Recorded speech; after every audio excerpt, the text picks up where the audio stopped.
অনেক দেখেছি তোদের বাহাদুরি, কিন্তু এখন একদম গলার মধ্যে পাড়া দিয়ে বাহাদুরি বের করে দিব। সামনের থেকে আকাশের গায়ে একটা নোকের আঁচড় লাগলেও আমার ভয়ঙ্কর রূপ দেখবি তোরা। যেটাই হোক, যাতে আমি ছোট লোক মানুষ, আমাকে প্রশ্রয় দেবেন তো মাথায় চড়ে বসবো। এসব কেমন কথাবার্তা? এসব বাস্তব কথাবার্তা। আপনি আমার থেকে দূরে থাকুন, কারণ আপনার স্ট্যাটাস আর আমার স্ট্যাটাস আকাশ পাতাল। কোথায় আপনি আর কোথায় আমি? আপনার সাথে চলাফেরা করার যোগ্যতা আমার নেই। সো আপনি প্লিজ দূরে থাকেন, আমি চললাম। ভাইয়া, তুমি আমাকে বিয়ে করবে?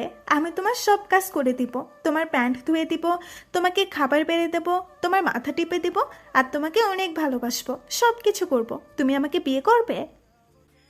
পরন্তু বিকেলে নদীর পাশে বসে নদীর অপরূপ দৃশ্য দেখছিলাম। তখনই পিছনে দেখে একটা বাচ্চা কণ্ঠের মেয়ে কথাগুলো বলে উঠল। পিছনে তাকে দেখে আমার চাচাতো বোন পুতুল, বয়স মাত্র 7 বছর, 3য় শ্রেণীতে পড়ে। এই বয়সেই প্রচণ্ড ইস্ত্রি পাকা হয়ে গেছে। সবসময় আমার পিছনে ঘুরঘুর করে এবং ভালোবাসার কথা বলে। এটা আমাদের পরিবারে সবাই জানে। পুতুলের এমন পাগলামি দেখে কেউ কিছুই বলে না, কারণ সে আমার ছোট চাচা চাচির একমাত্র মেয়ে। অনেক সাধনার পর পুতুলকে পেয়েছে তারা, এবং পুতুলকে আমার মা বাবা অনেক আদর করে। বলা যায় আমার থেকেও বেশি প্রিয় সে। আমিও বাচ্চাটাকে কম ভালোবাসি না। যখন যা আবদার করে তখন তাই করি। সবাই পিচ্চিটার এমন পাগলামিগুলো মজা ভেবে উড়িয়ে দেয়। সবাই ভাবি বড় হয়ে গেলে আর এমন পাগলামি করবে না। তবে ওর এমন পাগলামির পিছনে হয়তো বা দোষী আমি নিজেই, কারণ আমরা যৌথ পরিবার। আমার বাবা এবং ছোট চাচা, তারও 2 ভাই, আর বেঁচে আছে শুধু দাদি। পুতুলের যখন জন্ম হয় তখন ওকে আমি শখের বশবর্তী হয়ে কোলে নিয়েছিলাম। তখন আমি ক্লাস 3তে পড়ি। ছোট বাচ্চাদের সবাই আদর করে, এটাই স্বাভাবিক। আমিও তার বিকল্প নয়। আমি প্রথমে পুতুলের কপালে একটা চুমু খাই, সঙ্গে সঙ্গে পিচ্চিটা নড়ে চড়ে উঠল। হয়তো বা ভালোবাসে প্রথম পরশ পেয়েছিল, তাই কেঁপে উঠেছিল। তারপর যখন ওর গালে চুমু খেতে যাব, তখনই ওর মুখটা ঘুরিয়ে নেয় এবং তার ঠোঁটে আমার ঠোঁট লেগে যায়। ঠিক সেই সময় থেকে মেয়েটা আমার পিছনে লেগে আছে। হয়তো বাথনটা সেখানে বেঁধে দিয়েছে উপর থেকেই। জন্ম হওয়ার পর থেকেই পিসিটা খুব কাঁদছিল, কিন্তু যখনই আমার ঠোঁটের স্পর্শে পেল, ঠিক তখনই কেন জানি না একদম কান্না বন্ধ করে খিলখিল করে হাসতে লাগলো। সবাই এটা দেখে অবাক হয়েছিল বটে, কিন্তু আমি সেদিন অনেকটি খুশি হয়েছিলাম। যেটা একজন মা করতে পারলো না, সেটা আমি করে দেখেছি। দাঁত ছিল না, তবুও তার হাসিটা অনবদ্য। পিচিটা দেখতে ছোট থেকে একদম পুতুলের মতোই, তাই আমি পিচিটাকে পুতুল বউ বলে ডাকি। সবাই ওকে পুতুল বলে, আর আমি ডাকি পুতুল বউ বলে। আমি পুতুলের হাত একটু শক্ত করে ধরে কাছে টেনে বললাম, দুধে আলতা গায়ের রং, তাই একটু ছোঁয়া পেতেই সাদা জায়গা লাল হয়ে গেছে। ওর কানটা একটু টেনে দিয়ে বললাম, এই ইসরে পাকা, তুই কি কখনো ঠিক হবে না? সবসময় তো পাকা পাকা কথা বলিস কেন? পড়ালেখা শেষ করে বের উপযুক্ত হয়ে বিয়ের কথা বলবি। পিচিটা আমার কাছে আরো একটি চেপে বসলো। আমি পড়ালেখা শেষ করলে তুমি আমাকে বিয়ে করবে? মহা মুশকিলে পড়লাম তো। এ তো দেখছি শুধু আমাকে বিয়ে করতে চায়। আচ্ছা ঠিক আছে, আমি তোকে বিয়ে করব, তবে আগে তুই বড় হয়ে বিয়ের উপযুক্ত হবি তারপর। পিচিটা ইয়াহু বলে চিৎকার করে টাস করে আমার গালে একটা চুমু খেয়ে বাড়ির দিকে দৌড় দিল। কি সাংঘাতিক মেরে বাবা! ইচ্ছে করছে এক্ষুনি গিয়ে ধরে দুঘা লাগিয়ে দিই। পরেক্ষণে ও তিরিং বিরিং করে লাফে দৌড়ানো দেখে আমার মুখে হাসি ফুটে উঠল। পিচিটাকে মারামারি নিয়েও যত মুশকিল, কাউকে ওর গায়ে হাত লাগাতেই দেয় না। এমনকি পুতুলের মা বাবা পুতুলকে মারার সাহস পায় না আমার ভয়ে, কারণ পুতুলকে শুধু আমি একাই মারি, আর কাউকে মারতে দেয় না। মনে হয় পুতুল আমার নিজস্ব সম্পত্তি, তাই আমি একাই ওর উপর অধিকার খাটাতে পারি, আর কেউ পারে না। আমার এমন কাণ্ড দেখে সবাই শুধু হাসে। পুতুলকে যখন তার মা মারতো তখন প্রচণ্ড রেগে যেতাম। সেই থেকে আর চাচি পুতুলের গায়ে হাত তোলে না।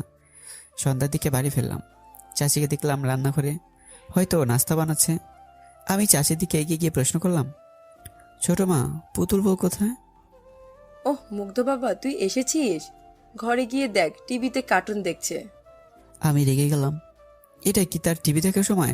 তোমাকে পড়তে বসানি কেন? আমার কি সেই সাধ্য আছে যে ওকে পড়তে বসাবো? একমাত্র তুই তো পারিস। দাঁড়াও, ওর কান দুটো আমি মলে দিচ্ছি। এই বলে আমি ছোট চাচির ঘরে গেলাম। ঘরে গিয়ে আমি তো অবাক, কারণ পুতুল টিভি না দেখে বই নিয়ে পড়তে বসেছে। হয়তো আমার উপস্থিতি টের পেয়েছে। মেয়েটা আমাকে প্রচুর ভয় পায়। পুতুল আমাকে দেখে আহ্লাদি কণ্ঠে বলল, ভাইয়া, আমার জন্য চকলেট নিয়ে এসেছো? পিচিটার সব আবদারগুলোর মধ্যে অন্যতম একটা আবদার হলো তার চকলেট চাই। পড়া শেষ করে রাতে ডিনারের পর চকলেট পাবি। তুই পড়তে থাক, আমি হাত মুখ ধুয়ে আসছি। এই বলে আমি আমার রুমে এসে হাত মুখ ধুয়ে নিলাম। তারপর আবার ছোট চাচি ঘরে গেলাম বই নিয়ে। আমিও পড়ি এবং পিছিটাকে পড়াই। আমি এবার নবম শ্রেণীতে পড়ি। আমি গিয়ে পড়ার টেবিলে বসলাম। পিছিটাও সুর সুর করে আমার কাছে আসলো। পুতুল বউ, তোকে কালকে একটা কবিতা মুখস্থ করতে বলেছিলাম না, মুখস্থ হয়েছে? পিছিটা মাথা বাঁকিয়ে উত্তর দিল, হ্যাঁ ভাইয়া, মুখস্থ হয়েছে। তাহলে সেটা এখন না দেখে খাতায় লিখে দে আমাকে। ঠিক আছে ভাইয়া। পিসিটাকে কবিতা লিখতে দিয়ে আমি অঙ্ক কষতে লাগলাম, কিন্তু কিছুতে অঙ্কটা সমাধান করতে পারছি না। খানিকক্ষণ পর মা আর ছোট মা নাস্তা নিয়ে আসলো। ছোট মাকে দেখার সঙ্গে সঙ্গে বললাম, দেখো না ছোট মা, আমি কিছুতে অঙ্কটা মেলাতে পারছি না, একটু বুঝিয়ে দাও না। আমার ছোট চাচি মাস্টার্স কমপ্লিট করেছে আর আমার মা সামান্য একজন ইন্টার পাস, কিন্তু আমার ছোট চাচি কখনো আমার মাকে শিক্ষা নিয়ে খোটা দেয়নি, সবসময় বড় বোনের মতো সম্মান করে। এতে বোঝা যায় সে একজন সুশিক্ষিত। আমাদের সমাজে এমন হাজারো মানুষ আছে যারা নিজের থেকে অল্প শিক্ষিত মানুষদেরকে অপমান করে, মুখে মুখে অপমান না করলেও ব্যবহারে বুঝিয়ে দেয়। প্রাতিষ্ঠানিক শিক্ষা মানুষকে শিক্ষিত করে তোলে, কিন্তু অমানুষকে মানুষ করতে পারে না। তাই প্রাতিষ্ঠানিক শিক্ষার পাশাপাশি ভালো মানুষ হওয়া জরুরি। শুধুমাত্র প্রাতিষ্ঠানিক শিক্ষা না থাকলে আপনি একটা মানুষকে মূর্খ বলতে পারেন না, বরং মূর্খ হচ্ছে তারাই যারা শিক্ষা এবং শিক্ষিতের মূল্য দিতে জানে না। চাচি আমার কাছে এসে টেবিলে নাস্তা রেখে মাথায় হাত বুলিয়ে বলল, বাবা আগে নাস্তাটা করে নাও দুজন, তারপর বুঝিয়ে দিচ্ছি। তারপর আমরা দুজন নাস্তা করলাম আর আমাদের দুই মা বসে গল্প করলো। আমাদের কাহিনীগুলো অনেক মজার। ছোট মামাকে পড়ায় আর আমি পিচ্চিকে পড়াই। নাস্তা শেষ করার পর ছোট মামাকে সুন্দর করে বুঝিয়ে দিয়ে রান্না করতে চলে গেল। আমরা পড়াশোনা করতে লাগলাম আর ওদিকে আমার দুই মা রান্না করতে লাগলো। পড়া শেষ করে পিচ্চিটাকে ড্রয়িং রুমে নিয়ে গেলাম। সেখানে বাবা এবং চাচু খোঁজ গল্পে মেতে রয়েছে। চাচু একজন ব্যাংকার আর আমার বাবা উচ্চ বিদ্যালয়ের প্রধান শিক্ষক। আমরা গিয়ে তাদের পাশে বসলাম। বাবা পিচ্চিটাকে কোলে তুলে নিল। তোমাদের পড়া শেষ হলো মামুনি? পিচ্চিটা একটা ভুবন বলানো হাসি দিয়ে উত্তর দিল, হ্যাঁ বড় বাবা, আমার পড়া শেষ হয়েছে। জানো বড় বাবা আজ কি হয়েছে? কই না তো মামুনি, তুমি বলো কি হয়েছে। আজকে ভাইয়াকে পড়া ধরেছিলাম, ভাইয়া পারেনি, কিন্তু আমি পেরেছি। পিচ্চিটা কথাটা বলেই সে কি হাসি। ওর তালে তালে চাচু বাবা হেসে দেয়। মেয়েটা সবসময় চালাকি করে চিন্তায় থাকে। চাচু আমাকে জিজ্ঞেস করে, তা বাবা মুগ্ধ, তোমার লেখাপড়া কেমন চলছে? আমি মিষ্টি হাসিতে বললাম, ভালো।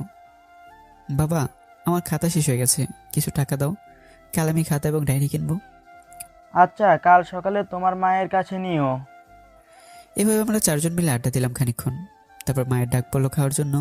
সবাই খাবার টেবিলে গিয়ে বসলাম। খাবার খেতে খেতে পিচ্চিটা হঠাৎ করে বলল, মা, তুমি জানো ভাইয়া আমাকে আজ কি বলেছে? পুতুলের কথা শুনে আমি বিষম খেলাম। কি না কি বলে প্যাঁচ লাগিয়ে দেয় কি জানে। মেয়েটা মাঝে মাঝে এমন কথা বলে, ওর কথা শুনে হার্ট অ্যাটাক হওয়ার মতো অবস্থা হয়। এখন না জানি কি বলে। সে ভয়ে গলায় ভাত আটকে গেল।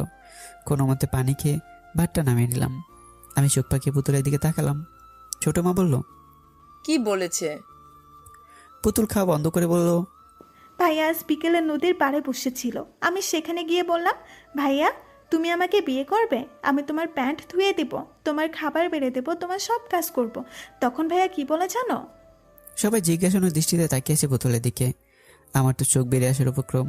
তারপর নিজে বলতে শুরু করলো, তখন ভাইয়া বলে, আমি পড়ালেখা শেষ করে বড় হব, তারপর ভাইয়া আমাকে বিয়ে করবে। পুতুলের কথা শুনে সবাই হেসে দেয়। মা পুতুলকে কোলে নিয়ে বলে, তোমার ভাই একদম ঠিক বলেছে মামুনি, তুমি আগে লেখাপড়া শেষ করে বড় হও, তারপর তোমার ভাইয়ের সাথে তোমার বিয়ে দেবো, কেমন? পুতুল শুধু মাথা নাড়ালো। মেয়েটা এই বয়সে বিয়ে নিয়ে এত পাকা পাকা কথা বলে, না জানি বড় হলে কি করে। এ তো আমাকে কোলে তুলে নিয়ে বিয়ে করবে। ছোট মা পুতুলে কান টেনে নিয়ে বলল, খুব পেকে গেছো তাই না? এবার পাকা পাকা কথা বন্ধ করে খাবার খেয়ে নাও চুপ করে। তারপর সবাই মিলে খাওয়া শেষ করলাম। খাওয়া শেষ করে আমি পিচ্চিটার হাতে দুটো চকলেট দিয়ে ঘুমাতে গেলাম। পিচ্চিটাও ঘুমিয়ে পড়লো। পরের দিন সকালে ঘুম থেকে উঠে মায়ের কাছ থেকে টাকা নিয়ে খাতা এবং ডায়েরি কিনতে গেলাম। খাতা কিনতে প্রায় হাফ কিলোমিটার যেতে হয়। সাইকেল নিয়ে তাড়াতাড়ি গেলাম, কিন্তু পিচ্চিটা যে এমন কাণ্ড করবে ভাবতে পারিনি। খাতা এবং ডায়েরি আমার পড়ার টেবিলে রেখে গিয়েছিলাম গোসল করতে, কিন্তু সেদিকে খাতার ডায়েরি নেই। পুরো ঘর তন্ন তন্ন করে খুঁজেও যখন ডায়েরিটা পেলাম না, তখন চিৎকার করতে লাগলাম। মা এসে বলল, কি হয়েছে? এভাবে সারার মতো জিজ্ঞেস করছিস কেন? আমি মাকে দেখে চুপসে গেলাম। ভয়ের তো কণ্ঠে, আমার ডায়েরিটা কোথায় দেখেছো? আমি কিভাবে জানবো তোর ডায়েরি কোথায়? ভালো করে খুঁজে দেখ। এই কথা বলে মা চলে গেল। তারপর আর কোথাও খুঁজে পেলাম না ডায়েরিটা। ব্যাগে বই খাতা গুছিয়ে নাস্তা করতে গেলাম। নাস্তা শেষ করে এসে ব্যাগটা ঘাড়ে নিয়ে রওনা দিলাম স্কুল পথে। আর সকালে পিসিটাকে দেখলাম না, হয়তো ঘুমোচ্ছিল। ওকে স্কুলে নিয়ে যাওয়ার সময় ডাক দিয়েছিলাম, কিন্তু ও আমার ডাকে সাড়াই দেয়নি, তাই ছেড়ে চলে এসেছি। প্রথম পিরিয়ড শেষ হবার পর স্যার যখন হোমওয়ার্ক দিল, আমি হোমওয়ার্ক নোট করার জন্য খাতা বের করতে গিয়ে দেখি ডায়েরিটা আমার ব্যাগের ভেতর। আশ্চর্য হয়েছিলাম আমি তো আসার সময় ডায়েরিটা ব্যাগে রাখিনি, তাহলে কে রাখলো? যাক, ভালো হয়েছে। এটা ভেবে ভালো লাগছে যে আমার সদ্য কেনা নতুন ডায়েরিটা হারায়নি। আমি ডায়েরি খোলার পর সপ্তম আসমানে চলে গেলাম। প্রথম পৃষ্ঠায় বড় বড় করে তেরা ব্যাখ্যা করে লেখা ভালোবাসি। লেখাটি দেখে সঙ্গে সঙ্গে আমি বেকুব বনে চলে গেলাম। এটা কে লিখলো এভাবে, তাও আবার বাঁকা করে? তবে দেখে মনে হচ্ছে বেশ কাঁচা হাতের লেখা। আমি পরের পৃষ্ঠা উল্টালাম, একই অবস্থা। এভাবে প্রতিটি পৃষ্ঠায় শেষ করলাম, কিন্তু একটা পৃষ্ঠা ভালো নেই। সব পৃষ্ঠাতে বড় বড় করে লেখা ভালোবাসি। আমি ভালোভাবে কেয়ার করে দেখলাম লেখাগুলো ঠিক পিচিটার হাতে লেখার মতো। আমি ভালোভাবে বুঝতে পারলাম এটা পিচিটার কাজ। একবার বাড়ি যাই, ওকে বুঝিয়ে দেবো এমন দুষ্টিমি করে ফল কি হয়। কোনো রকমের টিফিন পিরিয়ড পর্যন্ত ক্লাস করে পালিয়ে গেলাম। বাড়ি গিয়ে ব্যাগটা টেবিলের উপর রেখে আগে গোসল করে নিলাম। তারপর আর মনে খুঁজতে লাগলাম পিচিটাকে, কিন্তু কোথাও খুঁজে পাচ্ছি না। ছোটো মাকে জিজ্ঞাসা করলাম, ছোটো মা বলে জানে না। মাকেও জিজ্ঞাসা করলাম, মা বলে জানে না। তাহলে কি পিচিটা উধাও হয়ে গেল? পুরো বাড়ি খুঁজলাম, কিন্তু কোথাও পেলাম না। তারপর ভালোভাবে লক্ষ্য করলাম রান্নাঘরে মায়ের শাড়ির আঁচলটা বেশ লম্বা হয়ে আছে, তার সাথে নিচে ফুলে রয়েছে, আর কিছু একটা নড়াচড়া করছে। আমার আর বুঝতে বাকি রইল না আমার জননী পিচিটাকে সেফটি দিচ্ছে। পিচিটা আমার ভয়ে লুকিয়ে আছে, হয়তো নিজে তার কর্মগুলো মায়ের কাছে স্বীকার করেছে। আর সে যতই দোষ করুক না কেন, আমার জননী তো কিছুই বলবে না। আমি ধীরে ধীরে মায়ের পাশে গিয়ে দাঁড়ালাম। পাশের টেবিল থেকে একটা গাজর নিয়ে খেতে খেতে মাকে বললাম, মা কি করছো তুমি? দেখার পরও জিজ্ঞেস করিস কি করছি? মানে বলতে চাইছি যে কি রান্না করছো। আবার পুতুল ছোড়া গাজরের হালুয়া খেতে চেয়েছে, তাই হালুয়া রান্না করছি। এমন বজ্জাত মেয়েকে ঘটা করে হালুয়া খাওয়ার কি আছে? বাজার থেকে একটা লাঠি এনে লাঠির মার খাও। কথাটা আমি বিড়বিড় করে বললাম, যেটা পরিষ্কার করে শুনতে পাইনি মা। মা কপাল কুচকে জিজ্ঞাসা করে, কি বললি তুই? কিছু বলিনি তো। বললাম শুধু তোমার পুতুল শোনার জন্য রান্না করো, আর আমি তো তোমার কেউই না, আমার জন্য রান্না করতে হবে না। এমন ভাবে বলছিস যেন তোকে রেখে শুধু একা পুতুলকেই দেই, তাই না? তুইও তো বেশি খাস, তারপরও হিংসে করিস। যা, এভাবে আমার মান সম্মানকে প্লাস্টিক বানিয়ে দিল। না, কথার প্রসঙ্গ চেঞ্জ করতে হবে। আজ যত তাড়াতাড়ি হোক কৌশল করে পিচিটাকে বের করতে হবে। ওকে তো আর জোর করে মায়ের আসল থেকে বের করতে পারবো না। বুদ্ধি করতে লাগলাম কি করা যায়। পেয়েছি। মা জানো পুতুল বউর জন্য কি নিয়ে এসেছি? কে এনেছিস? স্কুল থেকে আসার সময় ওর জন্য এক ব্যাগ চকলেট নিয়ে এসেছি, কিন্তু ওকে তো খুঁজে পাচ্ছি না। যাই হোক, চকলেটগুলো ফেরত দিয়ে আসি। খেললা পথে ব্যাস কাজ হয়ে গেছে। চকলেটের কথা শোনার সাথে সাথে এক লাফ দিয়ে মায়ের শাড়ির আসল থেকে বেরিয়ে আসলো আর বলতে লাগলো, এই তো ভাইয়া, আমি এখানে, আমাকে চকলেট দাও। পুতুল বুঝতে না পারলেও মা আর ছোট মা বেশ ভালোভাবে বুঝতে পেরেছে এটা পুতুলকে ধরার জন্য আমার একটা টোপ ছিল। এদিকে হাসতে হাসতে ছোট মার অবস্থা শেষ। ছোট মা হাসতে হাসতে পুতুলকে বলল, অবশেষে ধরা পড়লে ফাঁদে, এবার ঠেলা সামলাও। আমি পুতুলের হাত ধরে বললাম, চকলেট খাবি তাই না? হ্যাঁ খাবো, দাও। চল আমার ঘরে, সেখানে তোকে অনেক যত্ন করে চকলেট খাওয়াবো। লাফাতে লাফাতে আমার ঘরে আসলো। তারপর দরজাটা লাগিয়ে দিয়ে শুরু হয়ে গেল ধূপধাপ শব্দ। মায়ের হবে কিন্তু কোনো সাউন্ড হবে না। কিছুক্ষণ পর দরজা খুলে দিলাম। পিসিটা হামা করে কাঁদতে কাঁদতে চলে গেল ঘরে। এখন ঘরে গিয়ে শুয়ে শুয়ে কান্না শুরু করে দেবে। মা আমাকে বকলো, একটা থাপ্পড়ও মেরেছে। তারপর আমি আবার না খেয়ে ঘুমিয়ে পড়লাম। বিকেলে ঘুম থেকে উঠলাম, শুনলাম পিচিরা নাকি কিছুই খায়নি। বেশ খারাপ লাগলো আমার, মনটা খারাপ হয়ে গেল। আমার কারণে কিছু খায়নি মেয়েটা, এখন নাকি ঘুমোচ্ছে। আমের কাছে গিয়ে বসলাম, ডাকতে লাগলাম আদরি কণ্ঠে। আমারটাকে পিছিয়েটার ঘুম ভেঙে গেল। হাতের উল্টো পিঠ দিয়ে চোখ দুটো ডলতে ডলতে আমার দিকে তাকায়। আমাকে দেখার সাথে মুখ ফিরে নেয় অভিমানে। এতটুকু মেয়ে, অথচ অভিমানটা তার অনেক বড়। আমি পিছিয়েটাকে আমার দিকে ঘুরিয়ে নিয়ে বললাম, কিরে আমার পুতুল বউ, আমার সাথে কথা বলবে না? আমার পুতুল বউটা পাহাড় সমান অভিমান মুখে জড়ো করে বলল, আমি তোমার সাথে কোনো কথা বলবো না, তুমি পচা, আমাকে শুধু মারো। কথাটি বলে আমার পুতুল বউটা ফুপিয়ে ফুপিয়ে কেঁদে ওঠে। ওর এমন কান্না দেখে আমার মনটা ডুকরে উঠলো। এর আগে ওভাবে কখনো কাঁদেনি মেয়েটা, আজ হয়তো একটু বেশি শাস্তি দিয়ে ফেলেছি। পিছিটাকে বুকের সাথে জড়িয়ে ধরে বললাম, তোকে কথা দিলাম আর কখনো মারবো না। চল আমরা ঘুরতে যাই। সত্যি আমাকে আর কখনো মারবে না? আমাকে সাইকেলে নিয়ে ঘুরবে?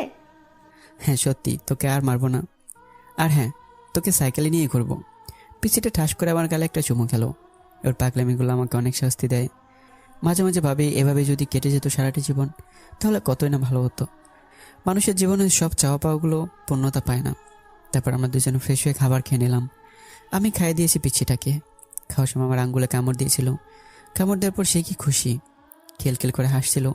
হাসতে হাসতে গলায় বাদ আটকে গিয়েছিল। তারপর হাসা বাদ দিয়ে একধারে কাশতে লাগলো। শয়তানদের অবস্থা মনে হয় এমনই হয়, বেশি বান্দ্রামকুলে যা হয় আর কি। তারপর পিছিটাকে সাইকেলে নিয়ে পুরো গ্রাম ঘুরতে লাগলাম। সাইকেলের পিছনে বসালে পড়ে যেতে পারে, তাই সামনে বসে নিয়েছি। আমি সাইকেল চালাচ্ছিলাম আর সে ননস্টপ বকবক করে যাচ্ছিল। চলার পথে আইসক্রিম, হাওয়াই মিঠাই, চকলেট অনেক কিছুই খেয়েছে। আর আমার পকেটে 12টা বাজিয়ে দিয়েছে। ওর অভিমান ভাঙাতে গেলে আমার পকেটে 12টা বাজি সবসময়। অবশেষে আমার পুতুল বইয়ের আবদার হলো তাকে কাচের চুড়ি কিনে দিতে হবে। আমি ওকে বললাম, এখন কাচের চুড়ি কোথায় পাবো? আশেপাশে তো কোনো দোকানও নেই। পিসিটা সামনের দিকে হাত বাড়িয়ে বলল, ওই দেখো ফেরিওয়ালা আমাদের দিকেই আসছে। যেখানে বাঘের ভয় সেখানে সন্দেহ হয়। ফেরিওয়ালার কি এখনই আসতে হলো? কেয়ার করা বাধ্য হয়ে কিনে দিলাম কাচের চুড়ি। শখ করে যখন চেয়েছে তখন আর না করি কি করে। পিসিটার মুখের হাসিটাই যে আমার সব কিছু। ওর ভবন বলানো হাসিটা দেখলে কেন জানি না আমার মনটা ঠান্ডা হয়ে যায়। আচ্ছা, আমি কি পিসিটাকে ভালোবাসি নাকি বোনের মতোই ভালোবাসি? রাতে ঘুমোচ্ছিলাম একদিন, রাত প্রায় 1টা বাজে।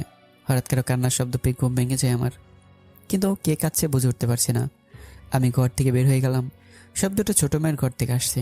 এত রাতে কে কাছে? দরজা খোলা আর বাতিও চালু আছে। গিয়ে দেখি সেখানে মা বাবা আছে, পুতুলের পাশে বসে। ছোট মা পুতুলের মাথায় হাত বুলিয়ে দিচ্ছে আর কাঁদছে, আর মা পুতুলের মাথায় পানি দিয়ে দিচ্ছে। তাহলে কি পুতুলে কিছু হয়েছে? আমি দৌড়ে পুতুলের কাছে গিয়ে দাঁড়ালাম। বেশ উত্তেজিত কণ্ঠে প্রশ্ন শুনলাম, ছোট মা, কি হয়েছে পুতুলের? আর তুমি কাঁদছো কেন? ছোট মা কিছু বলার আগে চাচ্চু বলল, তেমন কিছু না, একটু জ্বর এসেছে শুধু। কথাটা শুনে আমার কেমন যেন খারাপ লাগলো। এখনকার জ্বর মোটেও সুবিধার না। যে মেয়েটা সারাদিন পুরো বাড়ি ছুটে বেড়ায়, এখন সেই মেয়েটা কিনা নিস্তব্ধ হয়ে বিছানায় শুয়ে আছে। এটা কি আদৌ মানুষই? আমি আমার পুতুল বউয়ের মাথায় হাত দিয়ে দেখলাম জ্বর প্রচুর। প্রচণ্ড রাগ উঠলো আমার। এতটুকু মেয়েকে কি এত কষ্ট রাখা ঠিক হচ্ছে? মা, পুতুল বউয়ের মাথার পানি মুছে দাও। কেন? আমি পুতুল বউকে ডাক্তারের কাছে নিয়ে যাব। এত রাতে ডাক্তার কোথায় পাবি? দোকান তো বন্ধ। দোকান বন্ধ হয়েছে বলে কি হাত গুটিয়ে বসে থাকবো? আমি আর কাউকে কিছু না বলে একটা ট্রলি নিয়ে পুতুলের মাথা পানি মুছে দিয়ে ওকে কোলে নিয়ে ছুটতে লাগলাম। পিছন থেকে সবাই অনেক ডাকাডাকি করলো, কিন্তু কারো ডাকে সাড়া দিলাম না। তাই বাধ্য হয়ে বাবা এবং চাচু আমার পিছে পিছে আসতে লাগলো।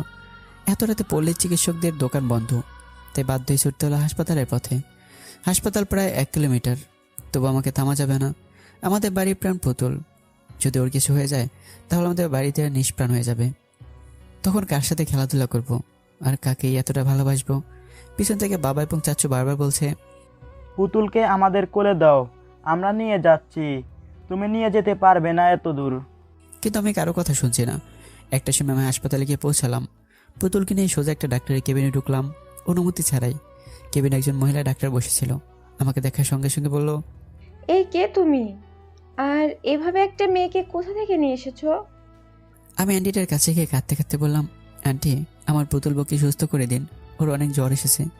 আমার পিছু পিছু বাবা এসে বলল, মুগ্ধ, এভাবে কারো অনুমতি ছাড়াও কেউ প্রবেশ করে? বাবা অনেকটাই রেগে তেড়ে আসতে লাগলো আমার দিকে। বাড়াবাড়ি ভালো, কিন্তু এতটা বাড়াবাড়ি করা ভালো না যেটাতে লোকে আমাদের মন্দ বলে। ডাক্তার আন্টি বাবাকে থামিয়ে দিয়ে বলে, থাক, ছেলেটাকে আর কিছু বলবেন না। আমার মতে সে ভুল করেনি। সে হয়তো তার পুতুল বউকে খুব ভালোবাসে, তাই কুল কিনারা হারিয়ে ফেলেছে। এই ভালোবাসাটা মেয়েটার জন্য প্রয়োজন। তারপর ডাক্তার আন্টি পুতুলকে দেখলো, জ্বর মেপে দেখলো 101 ডিগ্রি জ্বর। তারপর ডাক্তার আন্টি ওষুধ লিখে দিল। আমরা হাসপাতাল থেকে বেরোয় ফার্মেসি থেকে ওষুধ নিলাম। তারপর বাড়িতে আসলাম। সেই রাতে পুতুল আমার সাথেই ঘুমিয়েছিল। সকালে ঘুমতে করে দেখি আমার বুকে মাথা রেখে ঘুমিয়ে আছে। সেদিন আবারও তার মায়া পড়ে গিয়েছিলাম আমি। মেয়েটা বড্ড মায়াবী, ও দুষ্টুমি সবাইকে মুগ্ধ করে দেয়। এভাবে কেটে যেতে লাগলো প্রতিটি প্রহর। পিসিটার সাথে খুনসুটিময় দিনগুলো পেরিয়ে যাচ্ছে। এভাবে কেটে গেল 1 বছর, কিন্তু এখনও পিসিটার দুষ্টুমি কমেনি। একদিন কোচিং সেন্টারে পরীক্ষা দিচ্ছিলাম। হঠাৎ আমার পুতুল বউটা দৌড়ে আমার কাছে চলে আসলো। এমন আচমকা ঘটনার জন্য মোটে প্রস্তুত ছিলাম না আমি। স্যার তো রেগে আগুন, আমাকে অনেক বকাঝকা করে ক্লাস থেকে বের করে দিল। আমি মন খারাপ করে পিসিটাকে নিয়ে কোচিংয়ের বাইরে বের হয়ে গেলাম। একটা খোলা মাঠে নদীর ধারে পিসিটাকে নিয়ে গেলাম। আজ কেন জানি না পিসিটার উপর রাগ করতে পারলাম না, পিসিটাকে মারতে পারলাম না, কারণ ওকে কথা দিয়েছিলাম যে আর কখনো ওকে মারবো না। আমি ওর সামনে হাঁটু গেড়ে বসে ওর গালে হাত রেখে বলি, খিরে পুতুল বউ, এভাবে কোচিংয়ের ভেতরে দৌড়ে এসেছিলি কেন? পিসিটা আমার প্রতি উত্তর না করে ফিক করে এসে দেয়। আমি ওর হাসির রহস্যটা বুঝে উঠতে পারলাম না। বেকুবের মতো প্রশ্ন শুনলাম, কি হয়েছে এভাবে হাসিস কেন? তুমি এখনো দেখোনি? আশ্চর্য, পিসিটা কি দেখার কথা বলছে? তুই কি দেখার কথা বলছিস? এবার পিসিটা দাঁত কেলে দেখালো ওর 2টা দাঁত নেই, তার মানে দাঁত পড়েছে। ওর ফোকলা দাঁতের হাসিটা অসম্ভব সুন্দর লাগছে। আমি পিসিটাকে রাগানোর জন্য বললাম, কি রে, তোর 2টা দাঁত নেই? ইঁদুরে নিয়ে গেছে, এখন তো আর তো দাঁত উঠবে না, কি করবি তাহলে? পিসিটা আমাকে অবাক করে দিয়ে বলল, কে বলেছে আমাকে আমার দাঁত ইঁদুর নিয়ে গেছে? আমার দাঁত তো আমার কাছেই আছে। এই বলে পিসিটা তার হাটের মুঠো খুলে আমাকে দেখালো। কি আশ্চর্য ঘটনা, 2টো দাঁত নিয়ে এসেছে সে আমাকে দেখানোর জন্য। কেমন শয়তান মেয়ে! মানুষ দাঁত ইঁদুরে গর্তে কিংবা ঝোপঝাড়ে ফেলে দেয়, কিন্তু এই মেয়েটা দাঁত হাতে নিয়ে ঘুরে বেড়াচ্ছে। ভাবা যায় এগুলো। পিসিটা আবার বলতে লাগলো, তুমিই তো বললে আমার দাঁত ইঁদুর নিয়ে গেছে, কিন্তু আমি ইঁদুরকে আমার দাঁত দিইনি। আমার দাঁত আমি আমার কাছেই রেখে দিয়েছি।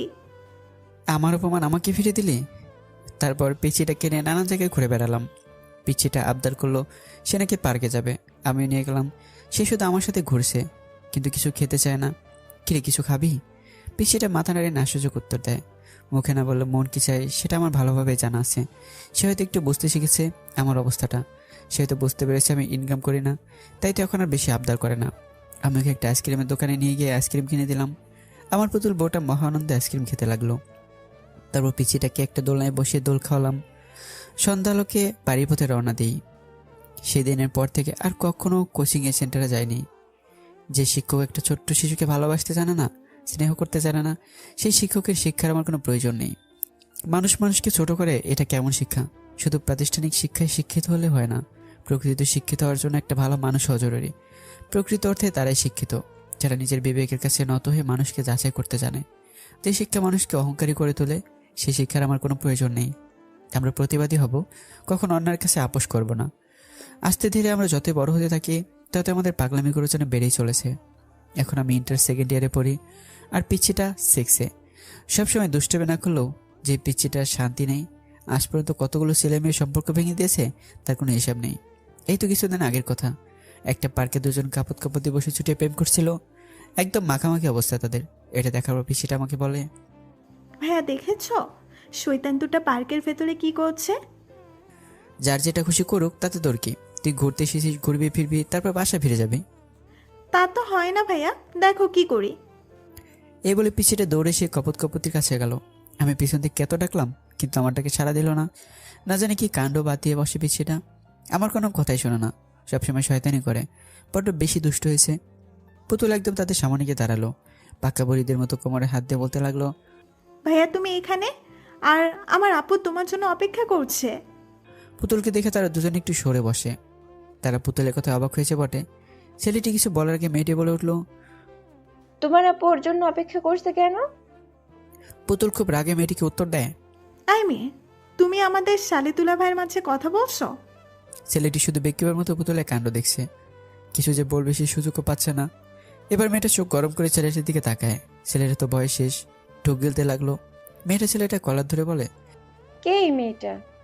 আমার তো কোনো ছোট বোন নেই, তাহলে তোকে দুলাভাই বলে ডাকছে কেন? সত্যি করে বল, আর কার সাথে রিলেশন করিস? ছেলেটা যায় যায় অবস্থা, কোন রকমে মুখ খুললো, বিশ্বাস করো বাবু, আমি আর কারোর সাথে রিলেশন করি না। তাহলে এই মেয়েটা তোকে দুলাভাই বলছে কেন?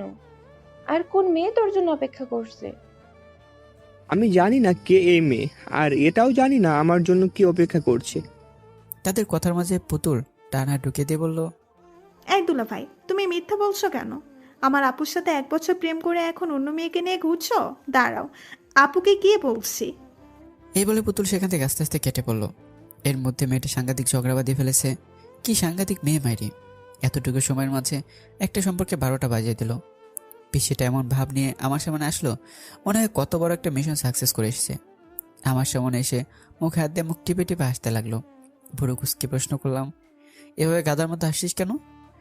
ভাইয়া তুমি বলেছিলে না যে আমি কোনো কাজের নয়? দেখেছো আজ কত বড় একটা কাজ করলাম। সরকারের উচিত আমাকে একটা নোবেল দেওয়া। বাদ দিতে আসলো মানুষের মধ্যে ঝগড়া, আর সে বলছে কিনা কত বড় একটা কাজ করে আসলো, আবার মুখ বড় করে নোবেলও চায়। এমন বিচ্ছু সহায়তা কখনো দেখিনি আমি। পিছিয়ে কথা শুনে ফিক করে এসে দেই। এটা দেখে সেই ছেলে মেয়ে আমার দিকে অবাক হয়ে তাকায়। ছেলেটা মেয়েটাকে বলে, ওই দেখো ওরা দুজন হাসাহাসি করছে, তার মানে তারা ইচ্ছে করে আমাদের মাঝে ঝগড়া বাঁধিয়ে দিয়েছে। এটা বলে তারা দুজন আমাদের ধাওয়া করতে লাগলো। আমাদের আর পাইকে কোনো রকমের পিছিটার হাত ধরে দেই দৌড়।